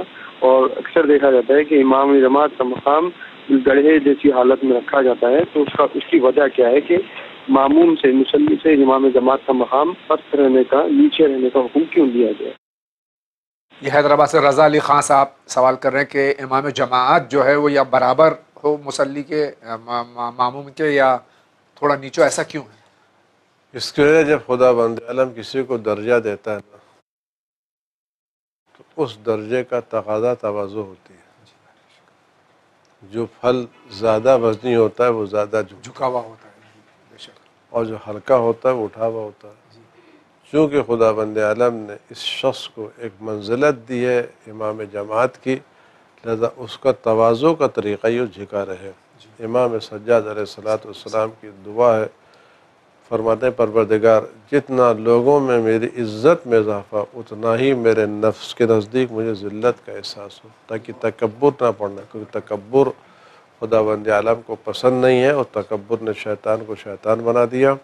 لہذا خدا یہ نہیں چاہتا کہ امام جماعت اس منزل پر کھڑے ہو کر کے تکبر کا احساس کرے، بلکہ اس کو نیچے رکھا گیا۔ خاص جب آقا نے تکبر کے بارے میں فرمایا، قرآن کی آیت ہے الیس فی جہنم مثوی للمتکبرین، تکبر کرنے والوں کا ٹھکانہ سوائے جہنم کے بھی اور کچھ ہے، اور ظاہر ہے اسی وجہ سے شاید یہ جو آقا نے فرمایا یقیناً یہی ایک وجہ ہو۔ آئیے اسی کے ساتھ آگے بڑھتے ہیں۔ السلام علیکم۔ وعلیکم السلام۔ میں کوئنڈی سے لیتا ہو رہی ہوں جی، میری شادی کو 5 سال ہو گئے، ماشاءاللہ، اور ایک میں جوائنٹ فیملی میں رہتی ہوں، اور میرے 2 جیٹ ہیں۔ ماشاءاللہ۔ میں نماز پڑھتی ہوں نا، تو وہ لوگ مطلب گھر میں ہی رہتے، تو کیا میری نماز نہیں ہوئے گی؟ اور اب میں پڑھی اتنے سال سے 5 سال میں، تو میری نماز ہوئے گی کہ نہیں ہوئے گی آپ بتا دیجیے۔ ہاں ہاں، خدا حافظ۔ خدا حافظ۔ یہ ہماری بہن سوال کر رہی ہیں، ان کے شادی کو 5 سال ہو گئے، ان کے گھر میں جوائنٹ فیملی ہے، نامحرموں کے سامنے ان کی نماز، نامحرموں کے سامنے نماز نہیں ہوگی۔ اس سلسلے میں آپ کو اپنے گھر میں کوئی نہ کوئی چادر یا کوئی نہ کوئی پردہ ڈال دینا چاہیے تاکہ آپ وہاں نماز پڑھیں۔ نامحرم اگر آپ کے آگے پیچھے ہیں، نامحرم آپ کے بغل۔ نہیں آقا، یہ سوال اس طرح سے بھی ہو سکتا ہے نا کہ نامحرم نماز نہیں پڑھ رہے ہیں، یہ نماز پڑھنی تو ظاہر ہے تو ان کی نماز ہو جائے گی، کیونکہ سر سے پیر تک آ لیکن نامحرم ہے کہاں پر؟ جی، اگر نامحرم سے مسئلہ نامحرم کا نہیں ہے، یہاں کا عورت جب نماز پڑھ رہی ہے تو یا مرد اس کے آگے ہو، جی، یا مرد اگر اس کے بغل میں یا پیچھے ہے تو کم از کم 1 میٹر سے زیادہ کا فاصلہ ہو، یا پھر کوئی پردہ ہو، یا اگر نامحرم نماز یا مرد نماز نہیں پڑھ رہے ہوں تو عورت کو بغیر اس کے حجاب کے نماز ہو ہی نہیں سکتی اس کی۔ ہاں نہیں، مرد نماز پڑھ رہے ہوں یا نہ پڑھ رہے، حجاب تو ضروری ہے، جی، بغیر حجاب کے تو نماز نہیں ہو سکتا۔ یہ بات بھی مسئلہ ہے کہ جو عورتیں نماز پابندی کرتی ہیں اور نماز میں حجاب کے خیال رکھتی ہیں، میں نے ان سے گزارش ہے کہ جو خدا اپنی بارگاہ میں اپنی کنیز کو بے پردہ دیکھنا نہیں پسند کرتا، وہ خدا اپنی کنیزوں کو مجلسوں میں یا سڑکوں پر بے پردہ دیکھنا کیوں کر پسند کرے گا؟ بقول ایک عالم دین کے وہ بلحوث مردوں کے سامنے بے حجاب عورتوں کو کیسے دیکھنا پسند کر سکتا ہے؟ آئیے اسی کے ساتھ آگے بڑھتے ہیں۔ السلام علیکم، میں نبیتی بول رہی ہوں یو پی پتریا سے۔ امام زمانہ کا جو ہم لوگ صدقہ نکالتے ہیں وہ ہم کس کو دے سکتے ہیں، اور اگر ہمیں ضرورت ہو تو اس پیسے میں کیا ہم خود بھی لے سکتے ہیں بعد میں قرض کے طور پہ، بعد میں پھر وہ ہم ادا کر سکتے ہیں کیا، اور کس طرح کے انسان کو امام زمانہ کا صدقہ دے سکتے ہیں؟ یہ حضرت صاحب عصر و زمانہ جل اللہ تعالیٰ فرجہ شریف کا جو صدقہ نکالتے ہیں اس کا مصرف کیا ہے؟ کسی بھی نیک کام میں لگا سکتے ہیں، کسی بھی غریب کسی بھی فقیر کو دے سکتے ہیں، اور ایک مرتبہ صدقہ نکالنے کے بعد اس کو خود اپنے کاموں میں استعمال نہیں کرنا چاہیے۔ البتہ وہ جو کام کر سکتے ہیں، اگر آپ نے رزگاری نکالی ہے، کوائنس نکالے ہیں، تو آپ اس کوائنس کو نوٹ میں تبدیل کر سکتی ہیں، ورنہ استعمال نہیں کر سکتے، نہیں کرنا چاہیے، نہیں کرنا چاہیے۔ آئیے ہم دیکھتے ہیں اگلا سوال کہاں سے۔ میں بستی فاطمہ بول رہی ہوں بھاگل پور سے، کہ نماز ہو رہی، نماز کا وقت ہے اور مجلس ہو رہی ہے، تو نماز پڑھنا ضروری ہے کہ مجلس میں بیٹھنا ضروری ہے؟ ٹھیک ہے۔ عام طور سے آگاہ ایسا ہوتا نہیں، لیکن کہیں ایسا ہو گیا کہ مجلس شروع ہو چکی ہے یا ختم ہونے والی ہے اور نماز کا وقت آ گیا، تو وہاں سے اٹھ کے نماز پڑھنا چاہیے، مجلس اٹینڈ کرنا چاہیے؟ دیکھیں ایسے صورت میں آدمی کو خود حالات کو دیکھنا چاہیے جی، کہ اگر نماز وقت آ گیا تو کوشش کرے نماز کے وقت کے بعد مجلس شروع کرے، اور اگر دوران مجلس نماز کا وقت آ گیا ہے اور تو کوئی اتنے آدمی اٹھے، وہ بھی آدمی عبادت کر رہا ہے، اور نماز تھوڑی دیر کے بعد بھی پڑھی جا سکتی، اگرچہ اول وقت پڑھنے کا ثواب زیادہ ہے، بہت زیادہ ہے، اس میں کوئی شک نہیں ہے، لیکن کبھی کبھی ایسے مجلس سے اٹھنے سے مجلس دارام و بارام ہو جائے گی، مصائب ہو رہا ہے یا درمیان سے مجلس اٹھ کر کے جا رہی ہیں تو پوری مجلس ڈسٹرب ہو جائے گی، تو اس صورت میں عزاداری کا احساس کرتے ہوئے تھوڑی سی تاخیر کرنے میں کوئی حرج نہیں، اگرچہ اول وقت نماز پڑھنے کا ثواب اللہ یہ کہ قضا نہ ہو رہی ہے، نہیں قضا ہو رہی تب تو آپ کو واجبات کا مسئلہ واجب ہے آپ کو، بہت بہت شکریہ۔ آگے بڑھتے ہیں۔ السلام علیکم۔ وعلیکم السلام ورحمۃ اللہ۔ ہمارا جواب سوال ہے کہ حیض کی حالت میں مولانا صاحب نے کہا کہ بسم اللہ بھی نہیں پڑھ سکتے، اور ہم رات کو سوتے وقت ہم لوگ چاروں کل علم سب سورے پڑھتے ہیں، تو حیض کی حالت میں کون سی سورے نہیں پڑھ سکتے ہیں؟ تو فتوا میں نکل کی حیض کی حالت میں قرآن بھی پڑھ سکتے، نماز بھی پڑھ سکتے، تو ایسا کون سے مطلب وہ ہے کہ ہم، اور ہر دعوے میں پہلے بسم اللہ ہے مگر بسم اللہ بھی نہیں پڑھ سکتے، تو اس کا جواب ہم کو چاہیے۔ ان کو اشتباہ ہوا کہیں پڑھنے میں، حیض کی حالت میں عورت کتنا قرآن پڑھ سکتی ہے؟ حیض کی حالت میں جو وہ 4 سورے جو ہیں جس میں سجدہ واجب، اس کی ایک آیت بھی نہیں پڑھ سکتی، بقیہ آیتوں میں 7 آیت زیادہ نہیں پڑھنا چاہیے، اس بنا پر وہ بسم اللہ جو ان 4 سوروں سے متعلق ہے اس نیت سے بسم اللہ کا پڑھنا صحیح نہیں ہے، 7 آیتوں سے پڑھنا صحیح نہیں، زیادہ نہیں پڑھنا چاہیے۔ اس سلسلے میں اگر ان اور ایام میں اور عورت نہیں پڑھ سکتی تو اگر اسی دوران عورت جتنا وقت سورہ قل اللہ پڑھنے میں لگاتی ہے اتنی وقت سبحان اللہ کہے، تسبیح پڑھے، تو اس کو بھی اتنا ہی ثواب ملے گا جتنا عام دنوں میں سورہ پڑھنے کا ثواب ملتا ہے، اور خدا کی اطاعت کرنے کا ثواب الگ سے ملے گا انشاءاللہ۔ دیکھتے ہیں اگلا سوال۔ السلام علیکم جاوید بھائی۔ وعلیکم السلام۔ مولانا صاحب کو میرا سلام۔ وعلیکم السلام۔ میں تعبیر بامبے والا بول رہا ہوں جاوید بھائی، اورنگ آباد مہاراشٹر سے۔ جی ماشاء اللہ۔ جاوید بھائی مختصر سوال ہے، سنت کے معنی کیا ہے، اس کو تشریح کر کے بتائیے بس۔ خدا حافظ۔ خدا حافظ۔ خدا حافظ۔ سنت کے معنی کسی کے راستے پر چلنا، کسی کے راستے پر چلنا سنت ہے، سنت رسول رسول خدا صلی اللہ علیہ وسلم کے بنائے ہوئے راستے پر چلنا، ان کی سیرت پر چلنا، ان کے نقش قدم پہ چلنے کو سنت کہتے ہیں۔ بہت بہت شکریہ۔ یہ دیکھتے ہیں سوال کیا ہے۔ ہاں، ہم یہ پوچھنا چاہتے ہیں مولانا صاحب سے کہ نماز ہم پڑھتے ہیں اور جب دوسری بار پڑھتے ہیں تو پھر ہم بھول جاتے ہیں، دوسری رکعت میں ہم بھول جاتے ہیں کہ ہماری 1 رکعت ہوئی کہ 2 رکعت۔ یہ شکیات نماز کا سوال ہے کہ اگر نماز بھول ہو جاتی ہے، دیکھیے اس کا راستہ ایک تو ہم جب نماز پڑھنا شروع کریں، چونکہ شیطان ہماری نماز کا دشمن ہے تو ہم کو بہکاتا ہے، لہٰذا نماز شروع کرنے سے پہلے ہم کو باقاعدہ توجہ کے ساتھ اعوذ باللہ السمیع العلیم من الشیطان الرجیم کہنا چاہیے، 2-3 مرتبہ کہنا چاہیے ایک. اور دوسرے رکعتوں کو یاد رکھنے کے لیے کئی طریقے ہیں. یہ آدمی ہاتھ میں انگوٹھی پہنے ہوئے ہے جی تو وہ اس کو گھما سکتا ہے کہ پہلی انگلی ہے یا دوسری انگلی ہے، یا سامنے تسبیح رکھی ہوئی ہے تو اس طرح سے چیزوں سے بھی آدمی. آج کل اگر سجدگاہیں بھی اس طرح کی آج کل سجدگاہیں بھی ایران میں ایسی ملتی ہیں جو شکیات نماز کیا کہیں تو آپ بتا سکتے ہیں کہ آپ کے پہلی رکعت ہے یا دوسری رکعت ہے، اور یہ پہلا سجدہ یا دوسرا سجدہ، وہ سجدگاہیں بھی استعمال کی جا سکتی ہیں. یہ بہتر ہے کہ آپ استعاذہ کریں، شیطان سے پناہ مانگیں انشاءاللہ. بہت بہت شکریہ. اسی کے ساتھ میں ہم آگے بڑھتے ہیں، واٹس ایپ کے ذریعے کچھ سوالات پھر لے لیتے ہیں. السلام علیکم. علیکم السلام. نماز جمعہ ایک مسجد میں اگر ہو رہی ہے تو کیا وہیں جہاں پڑھ رہے ہیں مسلسل وہیں پڑھنا چاہیے یا کسی اور مسجد میں بھی ہم جا کے پڑھ سکتے ہیں؟ سید ندیم حسن صاحب کا سوال ہے. اگر 2 نماز جمعہ شرائط کے ساتھ قائم ہو رہی ہیں، یعنی دونوں نماز جمعہ کے درمیان کم سے کم 5.5 کلومیٹر کا فاصلہ ہے، اور دونوں نماز جمعہ شرائط کے ساتھ شریک ہو سکتے ہیں تو آپ کسی میں بھی شریک ہو سکتے ہیں، اور اگر شرائط کے ساتھ نہیں ہو رہی ہیں تو کسی میں بھی شریک نہ ہوئیے. بہت بہت شکریہ. السلام علیکم. علیکم السلام. میں لکھنؤ سے فرین. میرا سوال یہ ہے کہ جب میں نماز شب پڑھتی ہوں تو مجھے اونگ آ جاتی ہے تو کیا پھر سے وضو کرنا ہے؟ اور میرا ان کا پہلا سوال تو یہی ہے، اونگ آ جاتی صرف. اگر صرف اونگ آتی، صرف اونگ آنے سے وضو نہیں ٹوٹتا جب تک آپ کی نیند نہ آئے. کیا کہتے ہیں؟ جی ہو جائے گا، ان کے وضو کرنے کی ضرورت نہیں ہے.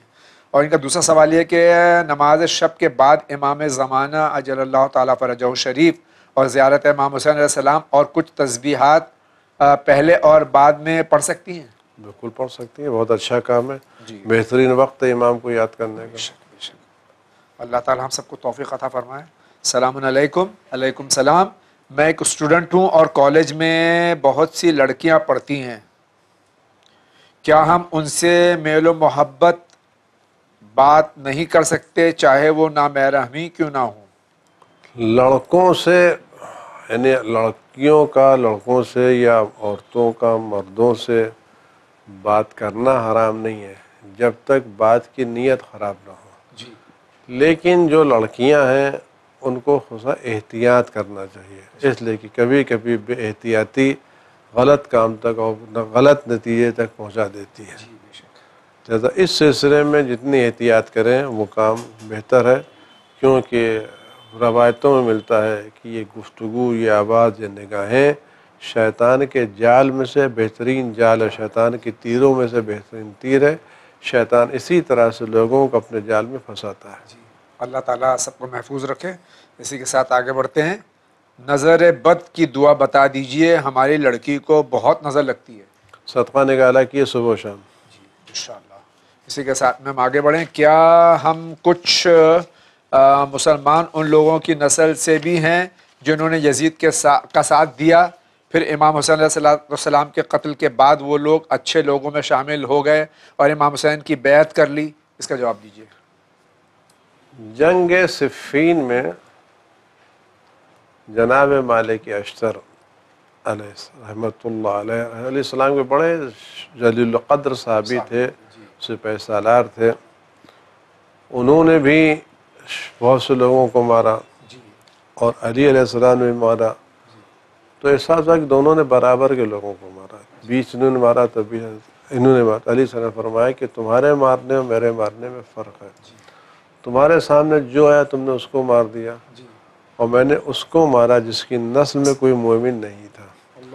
اور قرآن کریم میں ہے خدا بند عالم یخرج المیت من الحی یخرج الحی من المیت. خدا بند عالم میت سے زندہ کو نکالتا ہے اور زندہ سے میت کو نکالتا ہے. اس سے مراد خدا وہ کافر ہیں جن کافروں کی نسلوں میں مسلمان ہوتے ہیں. السلام علیکم. علیکم السلام. ایک مسئلہ ہے کہ فرینچ کٹ داڑھی رکھنا صحیح ہے؟ یہ قائد محترم حضرت آیت اللہ العظمیٰ سید علی الحسینی سیستانی مدظل العالی اور حضرت آیت اللہ العظمیٰ سید ابو القاسم الخوئی علی اللہ مقامہ صاحب دونوں کے مسئلے بتائیے، اس میں فرق کیا ہے؟ آغائے خوئی رحمۃ اللہ علیہ کے نزدیک فرن داڑھی صحیح ہے، اور آغائے سیستانی مدظل العالی فوراً داڑھی کے قائل نہیں ہیں، ان کو پوری داڑھی رکھنا چاہیے۔ بہرحال داڑھی مڈانا کسی مرجع کے نزدیک بھی جائز نہیں ہے۔ السلام علیکم۔ علیکم السلام۔ 11 محرم کو ہمارے امام باڑے میں مجلس ہوتی ہے جس میں صرف خاندان کے ہی عورت مرد جمع رہتے ہیں، اس صورت میں وہاں میرا مجلس پڑھنا جائز ہے جبکہ خاندان کی سبھی مرد محرم نہیں ہوتے؟ یہ کسی خاتون کا سوال غالباً ہو سکتا ہے۔ مجلس پڑھنے میں کوئی حرج نہیں ہے، لیکن آپ کی نظریں نہ پڑھنی چاہیے۔ جی خود جناب زینب سلام اللہ نے جو خطبہ دیا وہ ایک مجلس تھی جو اور مردوں کے درمیان پڑھی انہوں نے، تو اس میں آپ پورے حجاب کے ساتھ پڑھ سکتی ہیں، لیکن عورتوں کی آواز سلسلے میں اسی طرح سے مردوں کا کہیں گے ایسی چیز نہ ہو کہ جو لوگوں کے دلچسپی کا سبب بنے، اس میں آپ کو احتیاط ورنہ اگر ایسا کوئی مسئلہ نہیں ہے تو شرعی حدود کی رعایت کرتے ہوئے ایسا کوئی مسئلہ نہیں ہے۔ یہ روایت سنی ہے کہ مجلسوں میں کہ رسول خدا صلی اللہ علیہ وآلہ وسلم نے جناب فاطمہ سلام اللہ علیہا سے وعدہ کیا کہ اللہ ایسی قوم پیدا کرے گا جو قیامت تک تمہارے بچے یعنی حضرت امام حسین علیہ السلام پہ گریہ کرے گا۔ یہ کہاں تک ٹھیک ہے اور کس کتاب میں لکھا ہے؟ یہ صبوحی رضوی لکھنؤ سے سوال کر رہی ہیں۔ بعض کتابوں میں اس کا تذکرہ ملتا ہے، بغیر بہار میں اس طرح کی روایتیں موجود ہیں، اس طرح قوم پیدا ہوئی روایتوں میں اس کا تذکرہ ہے۔ جی السلام علیکم۔ علیکم السلام۔ لوگ کہتے ہیں کہ الحمد کا سورہ نماز میں نیچے کر کے پڑھنا چاہیے، اب بتائیے عورتوں کو ہاتھ نیچے کر کے سینے پر رکھ کے پڑھنا چاہیے، کس طرح پڑھنا چاہیے؟ یہ لکھنؤ سوال ہے۔ خدا حافظ۔ دیکھیے میں نے عرض کیا تھا کہ نماز کی حالت میں خدا نے بھائی کیا کہ نگاہیں کا ہونا چاہیے، ہاتھ کا ہونا چاہیے۔ مردوں کے ہاتھ قیام کی حالت میں ران پر ہونا، سجدے کی حالت میں کان کے پاس ہونا چاہیے، رکوع کی حالت میں گھٹنے پر ہونا چاہیے۔ عورتوں کے لیے ہے کہ عورتوں کے ہاتھ قرات کے دوران جو سورہ الحمد دوسری قرات کی جا رہی ہو تو یہ ہاتھ سینے پر ہونا چاہیے، باندھنے نہیں ہے، باندھنے نہیں ہے، باندھنے نہیں، باندھنا تو نہ پڑ رہا ہے، سینے پر رکھنا چاہیے تاکہ خدا چاہتا ہے کہ یہ میری کنیز میری بارگاہ میں آئے تو پوری شرم و حیا کے ساتھ آئے۔ السلام علیکم۔ علیکم السلام۔ شاہد رامپوری کا سوال ہے کیا ہم امام زمانہ اجل اللہ تعالیٰ فرجہ شریف کے لیے دعا کرنا صحیح ہے؟ کیونکہ وہ تو جبکہ وہ تکلیف میں ہوں یا پردہ غیبت میں۔ جاوید بھائی دعا کرنا کا مطلب یہ نہیں ہے کہ کوئی پردہ یا تکلیف میں ہے، وہ بیٹا جو پردیس میں جاتا ہے اس کی ماں صبح و شام اس کی سلامتی کی دعا کرتی، صدقہ نکالتی ہے۔ یہ اپنے بیٹے کی سلامتی کا صدقہ نکالنا اور دعا کرنا اس بات کی علامت نہیں کہ بیٹا بیمار ہے، یہ محبت کی علامت ہے، لگاؤ کی علامت ہے کہ ماں نہیں چاہتی میرا بچہ کبھی بھی بیمار ہو۔ تو جس طرح سے یہ محبت کی علامت، اس طرح امام کے لیے دعا کرنا محبت کی علامت ہے۔ ہم یہ نہیں چاہتے کہ امام کوئی بیماری میں تھے، امام سجاد علیہ السلام بیمار تھے، رسول خدا بیمار تھے تو بیماری تھے، ہم ایک مومن کے تمنا یہ ہے کہ ہمارے امام وقت صلوات اللہ سلام علیہ کو کبھی بھی کوئی تکلیف نہ پہنچے، اس لیے ہم ان کی سلامتی کی دعا کرتے ہیں اور ان کی سلامتی کا صدقہ نکالتے ہیں۔ ہر رنج و غم ان کے قلب مقدس سے دور رہے، انشاءاللہ انشاءاللہ اس کے لیے دعا کرنا چاہیے ہمیں۔ اسی کے ساتھ آگے بڑھتے ہیں، دیکھتے ہیں سوال کس شہر سے۔ میرا نام عاصم ہے، میں دلی سے ہوں۔ میرا سوال یہ ہے کیا گناہ کبیرہ کی معافیاں کہیں پہ مینشن کی گئی ہیں یا بتائی گئی ہیں کہ گناہ کبیرہ کی معافی ہوتی ہے؟ شکریہ۔ یہ دہلی سے سوال ہے، گناہ کبیرہ کی کہیں تذکرہ ہے کہ وہ معاف کی جاتی ہیں؟ قرآن میں جو تذکرہ ہے خدا بند عالم شرک کے علاوہ ساری گناہوں کو معاف کر دے گا۔ خدا بند عالم خالی شرک کو نہیں معاف کرے بلکہ ساری گناہیں معاف کر دیں گے، اور گناہ کبیرہ کتنی ہی بڑی کیوں نہ ہو اللہ کی رحمت سے بڑی نہیں ہے، اگر انسان نے صدق دل سے معافی مانگی ہو تب، ورنہ یہ غلط پیغام نہیں جائے کہ وہ قاتلان اہل بیت علیہم السلام، وہ دشمنان اہل بیت علیہم السلام جو اس دنیا سے واصل جہنم ہو گئے، اللہ تعالیٰ ان کو ہی معاف کر دے گا۔ دیکھیے وہ تو مسئلہ لوگ سمجھتے نہیں ہیں۔ مسئلہ ہے کہ جو شخص امام حسین علیہ السلام کو قتل کر رہا ہے وہ کس کو قتل کر رہا ہے؟ امام حسین حجت خدا ہیں، بے شک امام حسین نمائندہ الہی ہیں. نمائندہ الہی کا قتل خود اس شخص کا قتل سے نمائندہ بنایا ہے. آپ ایک شخص ہندوستان سے باہر بھیجتے ہیں، بہت سے لوگ مارے جاتے ہیں، لیکن یہاں سے کوئی سفیر جاتا ہے. اگر سفیر کو کوئی بعنوان سفیر قتل کرتا ہے تو ملک پر حملہ کہلاتا ہے، شخصی حملہ نہیں کہلاتا. امام حسین علیہ السلام کربلا کے میدان حجت خدا تھے، نمائندہ الہی تھے. اس بنا پر ان کی ذات پر حملہ خود خدا پر حملہ ہے. یعنی اہل بیت علیہ الصلوۃ والسلام کے دشمن کسی بھی صورت میں ان کی بخشش نہیں ہے. اس لیے کہ ان سے اہل بیت سے دشمنی اللہ کی دشمنی ہے. بے شک وہ اللہ کے سفیر ہیں، اللہ کے سفیر، اللہ سے دشمنی ہے. بے شک. آئیے اسی کے ساتھ آگے بڑھتے ہیں. السلام علیکم ورحمۃ اللہ وبرکاتہ. ورحمۃ اللہ وبرکاتہ. سلمہ سلام اللہ علیہ نے کس عمر میں انتقال کیا اور واقعہ کربلا کے بعد وہ کتنی سال زندہ رہی؟ کیا واقعہ کربلا کے بعد کوئی اور ام المومنین زندہ تھی؟ نمبر 2، ثانیہ زہرا جناب زینب کبریٰ سلام اللہ علیہ خیمہ گاہ سے کب نکل گئی؟ کیا یزید نے زین العابدین علیہ السلام اور ثانیہ زہرا کو شام واپس دوبارہ بلایا؟ اگر ہاں، وہ شام میں کب تک رہے؟ کب مدینہ واپس گئے؟ کیا جناب زینب نے زین العابدین سے پہلے رحلت کر دی؟ مصر میں کس زینب کا روضہ مبارک موجود ہے؟ نمبر 3، نام نہاد مسلمان یعنی تفکیری شام، عراق اور چند مسلم ممالکوں میں بے گناہوں کا قتل عام کر کے دہشت گردی کے بانی یعنی یزید کے نام کو 4 چاند لگا رہے ہیں. اس سلسلے میں ان کو نمرودیوں اور فرعونیوں کے پیروکاروں کی طرف سے ہر طرح کی امداد مل رہی ہے. انشاءاللہ وہ وقت دور نہیں جب وہ اور ان کے سرپرست یزید کی طرح نابود ہو جائیں گے انشاءاللہ. اگست سے کتابوں کا انتظار کر رہا ہوں. لگتا یہ ہمارے بھائی نے اتنے سوالات ماشاءاللہ کیے ہیں، بہت اچھے سوالات ہیں کہ جس سے پورا عشرہ درکار ہے.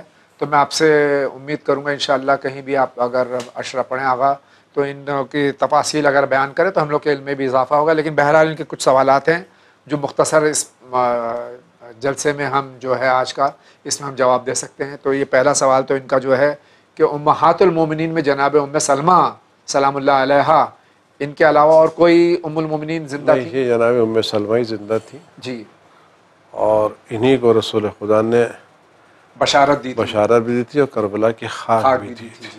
جی، ان کے علاوہ کوئی زندہ نہیں تھا.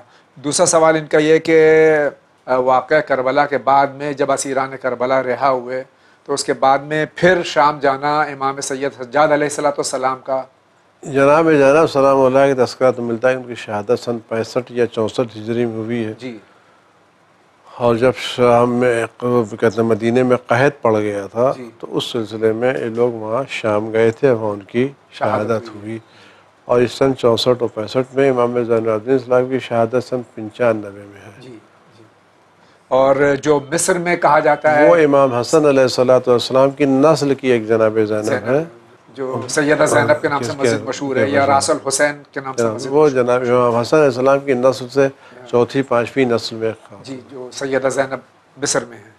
اچھا، ان کا جو یہ پانچواں تو کوئی سوال نہیں ان کا، بلکہ ان کے جذبات ہیں جو حقیقی جذبات ہیں کہ تکفیری جو کہ یزیدی جس طرح سے مسلمانوں کا اور عوام الناس کا انسانوں کا قتل عام کر رہے ہیں عراق میں یا سیریا میں یا مختلف مقامات پہ، جو تکفیری ہوں، القاعدہ ہوں، طالبان ہوں، اس طرح کے یہ یزیدی نسل یزید کہ جو ناجائز نسل یزید ہے، اس کے سلسلے میں جو ہے پوری دنیا پریشان ہے. اور ان کے لیے ہم صرف یہ کہہ سکتے ہیں کہ اللہ تعالیٰ ان کو اور ان کے آقاؤں کو نیست و نابود کرے اور تمام انسانوں کو ان سے نجات دے. الہی آمین، الہی آمین، الہی آمین. اسی کے ساتھ ہم آگے بڑھتے ہیں. السلام علیکم. وعلیکم السلام. میں جولی ضلع مظفر نگر سے بول رہا ہوں، عاشور عباس کاظمی. میں پوچھنا چاہتا ہوں جو مولانا سے سنا ہے میں نے کہ رنگ ٹون لوہے کی موبائل پہ لگانی چاہیے یا نہیں لگانی چاہیے؟ یہ جو ہم آغا رنگ ٹونز وغیرہ اپنے موبائل میں لگاتے ہیں، نوحے وغیرہ یا نعت یا سلام، یہ لگانا صحیح ہے؟ لگا سکتے ہیں، ہر وہ رنگ ٹون جو حرام نہیں آپ لگا سکتے، کوئی مسئلہ نہیں، کوئی حرج نہیں ہے. جی آگے بڑھیں ہم. السلام علیکم، میرا نام نصر احمد ہے، میں کشمیر سے بول رہا ہوں. میرا سوال ہے کہ کیا ہم زیارت کے لیے قرضہ حاصل کر سکتے ہیں؟ اور قرضہ حاصل کر سکتے ہیں تو اس میں سود دینا جائز ہے کہ نہیں ہے؟ باقی وسلام. اللہ تعالی ہم سب کو زیارت سرکار سید الشہداء علیہ الصلوۃ والسلام ہر سال میسر فرمائے اور اس کو اللہ تعالیٰ قبول فرمائے. اگر ہم زیارت پہ جانا چاہتے ہیں تو ہم بینک سے لون لے سکتے ہیں جس میں انٹرسٹ دینا پڑے؟ لون لے سکتے ہیں لیکن سود نہ لیں. اور اگر آپ لون لیں گے تو اللہ سال بھر سے پہلے ادا کر دے گا، لیکن سود نہ لیں. سود. آئیے ایک ساتھ آگے بڑھتے ہیں. السلام علیکم. وعلیکم السلام. میں افروز عالم زیدی مظفر نگر انڈیا سے بات کر رہا ہوں. میرا سوال یہ ہے کہ نماز میں ٹوپی واجب ہے یا سنت ہے؟ یہ مظفر نگر سے زیدی صاحب سوال کریں، کئی بار آیا اور مجھ پہ بھی آیا سوال کہ جو ہے وہ جی ہاں میری طرف سے میرے وطن کے قریب میں ہیں اور میرے لیے بھی آیا کہ میں یہاں بیٹھتا ہوں تو ٹوپی کیوں نہیں لگاتا ہوں. نماز میں ٹوپی لگانا ہمارے کیا جو چیز مستحب ہے وہ نماز میں امامہ پہننا ہے، ٹوپی لگانا نہیں ہے. ٹوپی لگانا نہیں ہے. ہم ٹوپی پہنانے والوں میں نہیں ہیں. ماشاء اللہ. آگے بڑھتے ہیں. السلام علیکم. وعلیکم السلام. ہمارا سوال یہ ہے کہ ہمارے شوہر کے ٹرانسپورٹ ہے اور ہم اس کی حفاظت کے لیے صدقہ نکالتے ہیں کہ صدقہ میں نکالتی ہوں گاڑی کی حفاظت کا قربتاً اللہ، تو وہ پیسہ ہم کس کو دے سکتے ہیں؟ غریب سید کو دے سکتے ہیں یا مدرسے امام باڑے مسجد وغیرہ میں دے سکتے ہیں؟ اور ہم سال کا خمس نکالتے ہیں اور اس کے بیچ کوئی گاڑی خریدتے ہیں تو کیا خمس نکالنا واجب ہے؟ گاڑی پر لون بینک کا ہوتا ہے. خدا حافظ. ہم ممبئی سے بول رہے ہیں. یہ ہماری بہن اپنے شوہر کے کاروبار میں ٹرانسپورٹ کا کاروبار ہے، تو جو صدقہ نکالتی ہیں یہ صدقہ کس کو دینا چاہیے؟ یہ صدقہ بہتر ہے کہ کسی غیر سید کو دیں. جی. کسی غیر سید مستحق کو صدقہ دیں. اگر خود سید ہیں یہ تو تب بھی بہتر ہے صدقہ سید کو نہیں دینا چاہیے. بہتر ہے کہ صدقہ سید کو نہ دے. بقیہ صدقات کسی دینی کام میں بھی لگائے جا سکتے ہیں، لیکن بہتر مصرف کسی غیر سید کی مدد کرنا ہے. جی. خمس کا مسئلہ یہ ہے کہ اگر آپ نے جو گاڑیاں خریدی ہیں تو وہ جو آپ کا حساب کتاب سال بھر کا ہوتا ہے، اس سال بھر کی جو آپ کی بیلنس شیٹ بنتی ہے، اس بیلنس شیٹ میں آپ کو یہ کام کرنا پڑے گا کہ جو چیز آپ کے انویسٹمنٹ میں جتنا اضافہ ہوا ہے اس اضافے کو بھی آپ کو خمس میں کاؤنٹ کرنا پڑے گا. البتہ اتنا ہی کاؤنٹ کرنا پڑے گا جتنا آپ نے کیپٹل لگائی ہے. جو آپ نے لون لگایا ہے وہ نہیں لگانا پڑا. اس میں آپ خمس میں حساب کرنے میں اگر آپ کا کاروبار بڑھ گیا ہے، ایسس بڑھ گیا، اس پر لگائیے. اور وہ گاڑیاں جو آپ نے خریدی ہیں وہ چل رہی ہیں تو سال بھر میں اس کا جو ڈپریشن ہوا ہے وہ ڈپریشن بھی آپ اس کے اندر مائنس کر سکتے کہ نکال سکتی ہیں اس کے اندر.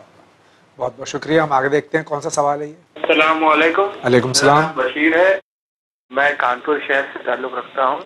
میرا سوال یہ ہے نوجوان لڑکوں کے لیے مولانا آپ یہ بتائیں کہ اپنے نفس پہ قابو کرنے کے طریقے کیا کیا ہو سکتے ہیں جس بنیاد پر وہ نوجوان لوگ جہاد اکبر کر سکیں. والسلام. یہ کانپور سے ہمارے بھائی سوال کر رہے ہیں جہاد اکبر نوجوان کس طرح کریں؟ دیکھیے یہ کام واقعی جہاد اکبر ہے اور نوجوانوں کا اپنے جذبات پر قابو پانا آسان کام نہیں ہے. جو قابو پالے وہ واقعی مرد ہے. البتہ اس کے لیے طریقے بہت بتائے گئے ہیں. ایک بہت آسان طریقہ جو میں آپ کی خدمت میں عرض کر رہا ہوں کہ یہ جوان جب اپنی جوانی میں کوئی اسکوٹر یا موٹر سائیکل خریدتے ہیں اور اپنی جوانی میں اس کو ریس کے ساتھ دوڑاتے ہیں اور جانے لگتے ہیں، لیکن جب وہ کسی ایسے چوراہے کو کراس کرتے ہیں جس کے اوپر ریڈ لائٹ لگی ہوتی ہے اور وہاں کانسٹیبل کھڑا ہوتا ہے تو فوراً ان کی اسپیڈ کنٹرول میں آ جاتی ہے. کیوں؟ اس لیے کہ ان کو یہ احساس ہوتا ہے کوئی دیکھ رہا ہے.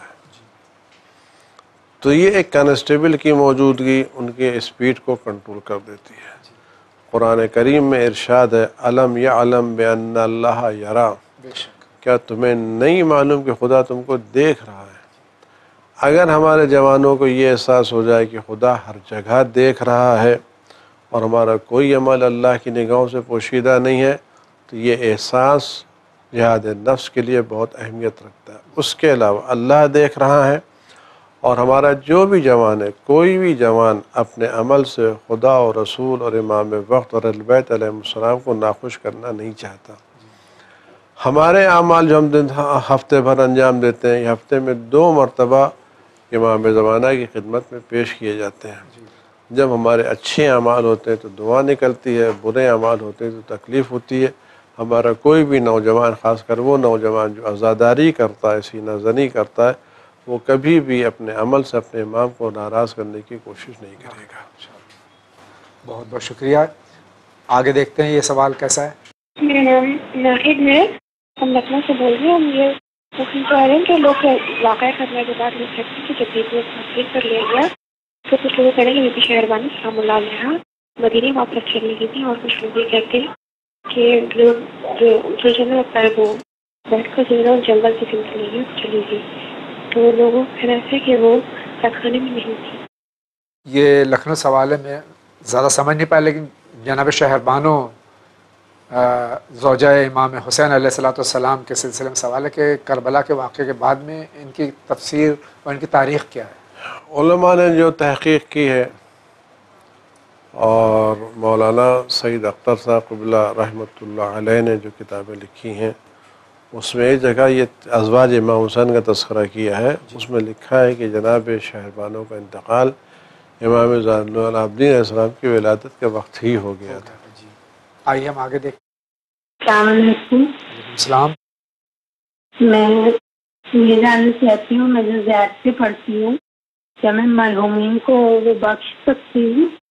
جو زیارت اور یا دوسرے اعمال ہم کرتے ہیں اپنے مرحومین کو بخش سکتے ہیں؟ بالکل بخش سکتے ہیں، اس کا ثواب بالکل ہدیہ کر سکتے ہیں۔ آئیے دیکھتے ہیں یہ سوال کس کا اور کہاں سے۔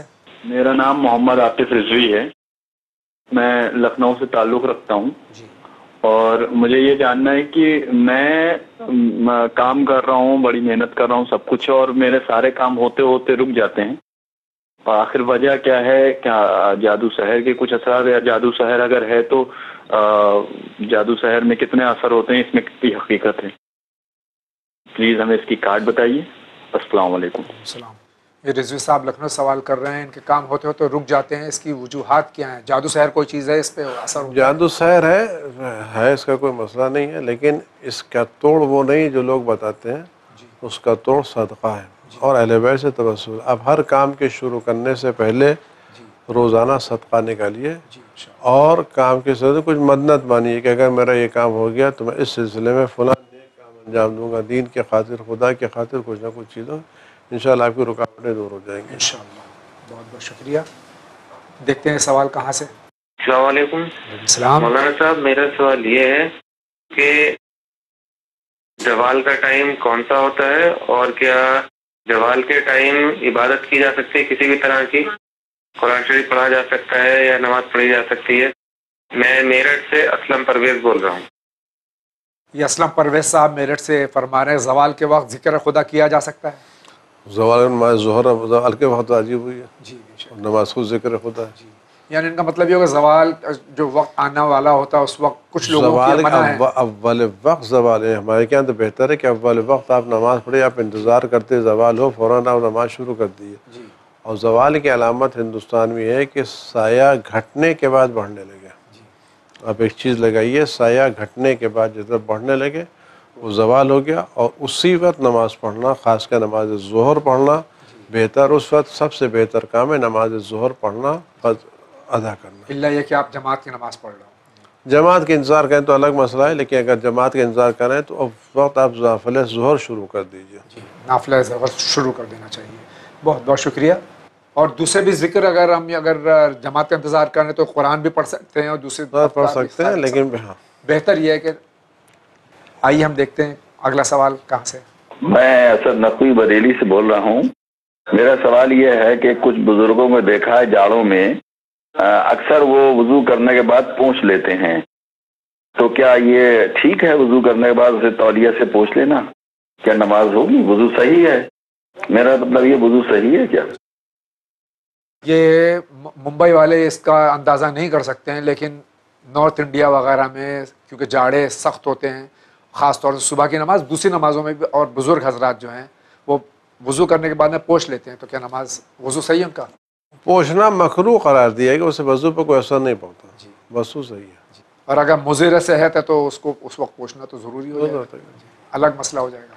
آئیے آگے دیکھتے ہیں.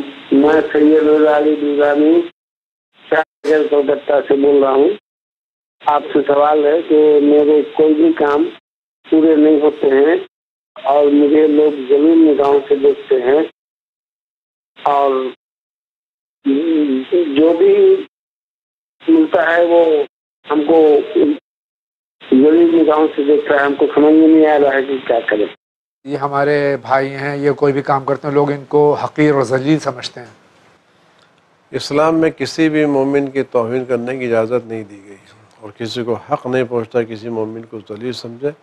البتہ آپ جو کام کریں کام توجہ سے ساتھ کریں، قاعدے سے کام کریں، اور اپنے کام کو بھی انتخاب کریں. آپ نے یہ نہیں کہا آپ کون سا کام کر رہے ہیں، آپ وہ کام انتخاب کریں جو عزت دار کام ہو، جو صحیح کام ہو، اور ہر کام کرنے سے پہلے آپ صدقہ نکالیں تاکہ آپ کا ہر کام کامیابی کے ساتھ انجام پا جائے. یہاں واٹس ایپ کے ذریعے جو سوالات ہیں ایک بار پھر سے ہم انشاءاللہ لے. السلام علیکم. علیکم السلام. میرا ایک سوال ہے کہ اگر نیت کرنے پر بدن میں حرکت ہو رہی ہو، انسان ہل رہا ہو نماز کی نیت، تو کیا اس کا جو ہے وہ اس کی نیت اور اس کی نماز صحیح ہے؟ یہ کمیل عباس صاحب مظفر نگر یو پی سے. نماز صحیح ہے، لیکن بہتر یہ ہے کہ نیت کرتے وقت آپ نے کی بدن کو حرکت نہیں ہونا چاہیے. جی آئیے آگے بڑھتے ہیں. السلام علیکم. علیکم السلام. ہم چینل ون کے لیے سلامتی امام زمانہ اجل اللہ تعالیٰ فرجہ شریف کا پیسہ بھی ڈپازٹ کر سکتے ہیں؟ کر سکتے ہیں، بالکل کر سکتے ہیں. اور اس کے علاوہ بھی ناظرین کرام آپ سے گزارش ہے کہ آپ زیادہ سے زیادہ چینل ون کی اعانت فرمائیے، کیونکہ یقیناً اس زمانے میں میڈیا کا بہت بڑا کردار ہے، اور آپ دیکھ رہے ہیں کہ کس طرح سے چینل ون خدمت دین اور خدمت اسلام اور خدمت امام زمانہ اجل اللہ تعالیٰ فرجہ شریف کر رہا ہے. آپ جتنی میں ممکن ہو سکے اس کی اعانت اور مدد فرمائیے. اسی کے ساتھ آگے بڑھتے ہیں. السلام علیکم. علیکم السلام. میرا سوال ہے کہ کچھ لوگ کہتے ہیں کہ شہید زندہ ہوتا ہے اور اس کا غم نہیں کرنا چاہیے. شہریار رضوی اس کا آپ نے جواب دے دیا آگا. اس سوال کو اسی کے ساتھ لگے تھے. اسی کے ساتھ میں سوال. جی ہم شہید پر نہیں روتے، ہم مظلوم پر روتے ہیں، اور ہم سنت رسول صلی اللہ علیہ وسلم پر عمل کرتے ہیں جو متفق بین الفریقین ہیں. شیعہ کتابوں میں، سنی کتابوں میں موجود ہے کہ سرکار ختم مرتبہ صلی اللہ علیہ وآلہ وسلم نے امام حسین کی زندگی میں امام حسین پہ گریہ فرمایا. دیکھیے میں سلسلے میں یہ سوال آج سے ہزاروں سال پہلے کئی سال سے چل رہا ہے جی کہ جب امام حسین آتے ہیں، محرم آتا ہے تو سال شہید ہوتا ہے. بھائی ہم کتنی مرتبہ آپ سے کہیں، لوگوں نے قرآن میں کہا، روایتوں میں کہا، یہ گریہ زندگی پر نہیں، گریہ مصائب پر ہے، یہ گریہ مظلومی پر ہے. اور چونکہ گریہ مظلومی پر ہے، تو جب مظلوم پر گریہ ہوگا، ہم یہ کہیں گے امام حسین کو تیر لگا تو تیر ہواؤں نے تھوڑی مارا، تلوار لگی تو تلوار جناتوں نے تو نہیں ماری نا. تو جن ہاتھوں نے تلواریں ماری ان کا بھی تذکرہ ہوگا، اور ان کا بھی تذکرہ ہوگا جن لوگوں نے ان ہاتھوں کو کربلا میں بھیجا. تو چونکہ یہ تذکرے ہوتے ہوتے بہت جہاں تک پہنچ جاتے ہیں، اس بنا پر لوگ حسین کے غم کو اعتراض کرتے ہیں. لیکن یہ غم اللہ اس کا محافظ ہے، کیونکہ امام حسین نے اللہ کی راہ میں جان دی ہے. یہ غم اور گریہ اللہ کی حفاظت میں ہے. کسی کے اعتراض کرنے سے غم اور گریہ کم نہیں ہوگا بلکہ بڑھتا رہے گا. انشاءاللہ اسی کے ساتھ آگے بڑھتے ہیں. السلام علیکم. علیکم السلام. کیا ہم چینل مجھے آپ کا شو مسائل زندگی بہت پسند ہے. بہت بہت شکریہ. مجھے ہی بہت پسند ہے، چونکہ یہاں پر علماء کرام تشریف لاتے ہیں، ان کی صحبت اور آپ کے سوالات سے جوابات جو ملتے ہیں اس میں علم میں اضافہ ہوتا ہے، تو مجھے ہی بہت پسند ہے. چاہتا ہوں کہ امام زمانہ علیہ الصلوۃ والسلام کے لشکر کے سپاہی کیسے بنیں یہ آپ بتا دیں، اور اپنے ماں باپ کے ساتھ ان کے لشکر میں کیسے پہنچیں. دیکھیے امام حسین کے ساتھ کے لشکر میں پہنچنے کی خالی ایک شرط ہے کہ آپ ان کے انصار کے نقش قدم پر چلیں. انصار امام حسین علیہ السلام نے اپنے کو امام حسین کی رضا و خوشنودی میں فنا کر دیا تھا۔ اگر ہم لوگ اس وقت خدا کی توفیق سے اہل بیت کی عنایتوں سے اہل بیت کے نقش قدم پر چلیں اور امام زمانہ کی خوشنودی کی خاطر اپنے آپ کو فنا کر دیں تو ہم بھی ان کے نقش انصار میں شامل ہو سکتے ہیں۔ اس کے علاوہ وہ دعائیں ہیں جیسے دعا عہد کا پڑھنا، بقیہ دعاؤں کو پڑھنا، یہ دعائیں بھی ہم کو امام زمانہ کے انصار میں شامل ہونے میں مددگار ثابت ہوگی۔ خاص کر امام صادق علیہ السلام کی روایت ہے کہ جو شخص نماز صبح کے بعد دعا عہد پڑھتا ہے اگر وہ زندہ رہے گا تو امام کے انصار میں شامل ہوگا، اگر مر جائے گا تو قبر سے اٹھایا جائے گا رجت ہوگی انشاءاللہ۔ انشاءاللہ اللہ تعالی ہم سب کو توفیق عطا فرمائے۔ السلام علیکم۔ علیکم السلام۔ میرا کویشچن ہے کہ میری مدر کہہ رہی ہیں کہ نماز نہیں پڑھ پاتی ہوں، ان کو پیشاب کا پرابلم ہے، یعنی کثیر البول ہیں وہ، ان کو بہت زیادہ پیشاب ہوتا ہے اور سجدگاہ اٹھا کر وہ سجدہ کرتی ہیں کیونکہ جھک نہیں پاتی ہیں، تو کس طرح سے یعنی ان کو؟ ان کے لیے یہ ہے کہ اگر ان کا پیشاب زیادہ ہو رہا ہے تو یہ نماز نہایت مختصر پڑھیں، نماز میں صرف اتنا ذکر کریں جو واجب ہے، اور سجدہ رکھنے کے لیے کرسی پر بیٹھیں اور آگے ایک میز رکھیں، میز پر سجدگاہ رکھ کے سجدہ کریں۔ اچھا، جو اتنا بھی نہیں جھک سکتے کہ میز پہ کریں تو ہاتھ میں سجدگاہ وہ ہاتھ کر سکتے ہیں۔ بہت بہت شکریہ۔ السلام علیکم۔ علیکم السلام۔ قرآن میں جو آیت ہے کہ سچوں کے ساتھ ہو جاؤ، وہ آیت کیا مرجع کے لیے ہے؟ کونوا مع الصادقین، اس سے کونوا الصادق اہل بیت علیہم السلام مراد ہے۔ اہل بیت علیہم السلام مراد ہے، یہی حقانیت کی دلیل ہے جو سرکار ختمی مرتبت مباہلے میں لے گئے کہ سچوں کے ساتھ ہو جاؤ، تو سوائے قرآن نے اہل بیت علیہم السلام کے کسی کی گارنٹی نہیں لی ہے، اس لیے قرآن اور اہل بیت۔ السلام علیکم۔ علیکم السلام۔ مولانا صاحب، کیا عورتوں کے لیے نماز فجر یا کسی بھی نماز میں اذان پڑھنا واجب ہے؟ یہ عابدہ زیدی غازی آباد سے۔ اذان اور اقامت نماز میں واجب نہیں ہے، البتہ نماز کے لیے بہتر ہے اذان اقامت کہنا، عورتوں کے لیے بھی مردوں کے لیے بھی۔ وہ لوگ جو نماز سے پہلے البتہ یہ اذان و اقامت نماز واجب میں، مستحبی نمازوں میں نہیں ہے۔ جو شخص نماز واجب سے پہلے اذان و اقامت کہتا ہے اس کے پیچھے فرشتوں کی 2 صفیں نماز پڑھتی ہے۔ اللہ اکبر، اللہ اکبر، یہ زینت نماز ہے اذان و اقامت۔ ہاں، نماز جمعہ کا صحیح وقت کیا ہے؟ کیا زوال کے 10 منٹ کے اندر خطبہ جمعہ شروع ہو جانا ضروری ہے؟ یہ اتر پردیش میں نماز جمعہ کی اذان اور نماز زوال سے 20-30 منٹ بعد شروع ہوتا ہے، اس کے بارے میں آپ کا کیا خیال ہے؟ آیت اللہ عظمہ آغا سستانی کے نزدیک نماز جمعہ کا خطبہ زوال سے 10-12 منٹ کے اندر شروع ہو جانا چاہیے۔ اگر زیادہ تاخیر ہوتی ہے تو نماز جمعہ ویلڈ نہیں ہے۔ بہت بہت شکریہ۔ السلام علیکم۔ علیکم السلام۔ ہمارا نام سید نظر علی ہے، ہم منچر، یہ ضلع مہاراشٹر میں جنر کے پاس میں ایک قصبہ ہے۔ سوال یہ ہے کہ غیر شیعہ عالم سوال کرتے ہیں کہ آپ سینہ زنی کرنا کہیں نہیں لکھا ہے، اور یعنی قرآن میں نہیں لکھا ہے، اور حضرت امام حسین علیہ السلام کو ہم بھی مانتے ہیں مگر ہم ماتم نہیں کرتے، تو پھر شیعہ ماتم کیوں کرتے ہیں؟ اس کا جواب دیجئے۔ قرآن کریم میں تو یہ بھی نہیں لکھا صبح کی 2 رکعت پڑھنا چاہیے۔ جی، بہت مختصر جواب ہے لیکن جامع جواب ہے۔ ناظرین کرام اس پہ غور کیجئے کہ قرآن میں یہ بھی نہیں لکھا کہ صبح کی 2 رکعت نماز ہے۔ اصل میں یہ ایک مسئلہ جاوید بھائی یہ ہے کہ یہ قرآن کرنا کہ قرآن میں، یہ رسول اللہ سے بے نیازی کا مسئلہ ہے۔ جب اللہ تعالیٰ نے قرآن اکیلے نہیں بھیجا، رسول اللہ کے ساتھ بھیجا، تو ہم کو صرف قرآن نہیں دیکھ رہے، رسول اللہ کو بھی دیکھنا چاہیے۔ جب ہم بغیر رسول کے قرآن پڑھیں گے تو آدھی شریعت ہمارے پاس آئے گی، ایسے الٹا سیدھا کام ہوگا۔ سینہ زنی کرنا خود امائکیاں ہے اہل بیت، یعنی جس پر جناب حمزہ کا انتقال ہوا تو عورتوں نے رونا شروع کیا، لیکن جناب حمزہ کیا کوئی نہیں رو رہا تھا، تو پیغمبر کو بہت تکلیف ہوئی، فرمایا کہ اما امی حمزہ فلا بابا کیا لہو، کہ جناب حمزہ کی کوئی اولاد نہیں تھی، تو کہا سب کے گھروں سے رونے کی آوازیں آ رہی لیکن میرے چچا کے گھر سے رونے کی آوازیں نہیں آ رہی ہیں۔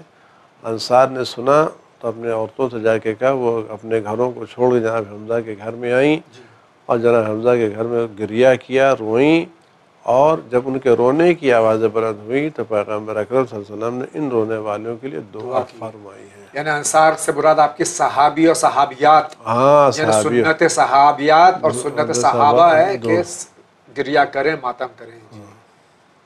یعنی صرف رسول سے نہیں، صحابہ کرام سے بھی ثابت ہے کہ گریہ کرنا اور ماتم کرنا شہیدوں کا صحیح ہے۔ السلام علیکم۔ علیکم السلام۔ آغا میرا سوال یہ ہے کہ جو پیسے ہم بینک میں ایف ڈی کرتے ہیں، فکس ڈپازٹ کرتے ہیں اور سیو کرتے ہیں، تو کیا اس کے بعد ان پیسوں کو ایکسٹرا کر کے جو ملتا ہے وہ پیسہ ہمارے لیے صحیح ہے ہندوستان کے لیے اگر مسئلہ یہ؟ اس میں جو آپ کو ایکسٹرا ملتا ہے اس میں خمس نکال کر کے خرچ کیجیے انشاءاللہ۔ السلام علیکم۔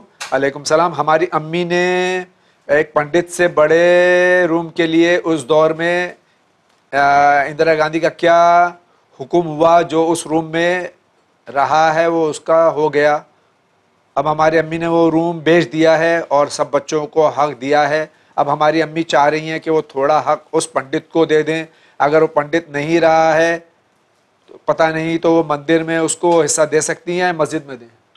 اگر یہ گھر کسی سے زبردستی لیا گیا ہے تو وہ پورے گھر کا مالک ہے، تھوڑا سا پیسہ دینے سے کام نہیں چلے گا۔ شکریہ۔ السلام علیکم۔ علیکم السلام۔ سر آپ کیا ہمیں صدقے کی نیت بتا سکتے ہیں؟ صدقہ یعنی میں یہ صدقہ نکالتا ہوں کسی امام کی سلامتی کے لیے قربتاً الی اللہ، یہ اپنا صدقہ بھی نکال رہے ہیں تو ظاہر قربتاً الی اللہ ہی، خود یہ نکالنا خود ایک نیت زبان پر کہنا، نیت زبان پر جاری کرنے کا نام نیت نام نہیں ہے، نیت اس ارادے کا نام جس سے ہم کوئی فعل انجام دیتے ہیں۔ بہت بہت شکریہ۔ السلام علیکم حضور، ہمارا سوال خمس سے ہے، وہ یہ ہے کہ اگر کسی کو وراثت میں کوئی رقم اماؤنٹ ملتی ہے جس پر خمس نکلا ہوا ہے تو کیا پھر کبھی اس پر جس کو پیسہ ملا ہے خمس نہیں نکالنا ہے، یا اگر جس کو پیسہ ملا ہے اس کی خمس کی ڈیٹ آ جائے تو خمس نکالنا پڑے گا یا نہیں؟ میراث میں خمس نہیں ہے، میراث میں خمس نہیں ہے۔ آگے بڑھتے ہیں۔ یہ نعیم الحسن رضوی لکھنؤ سے سوال کر رہے ہیں، ان کا سوال ہے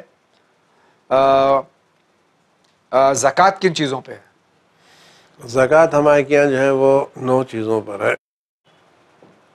گیہوں پر، وہ گیہوں جو کاشتکاری کی جائے، خرید کے کھیتی باڑی پر، جو پر ہے، انگور پر ہے، کشمش پہ ہے، اور اس کے بعد سونے اور چاندی کے سکوں پر ہے، پھر اونٹ پر، گائے پر اور بکری پر ہے۔ وہ اس کی بھی تعداد ہے، نصاب ہے اس کا پورا۔ بہت بہت شکریہ۔ میرا نام سید کنیز فاطمہ ہے۔ میرا سوال یہ ہے کہ شوہر بیوی کے رشتے کسی اور کے پاس جائے تو وہ بیوی، شوہر بیوی کے رہتے کسی اور کے پاس جائے تو وہ بیوی کو ان کے ساتھ رہنا چاہیے یا نہیں؟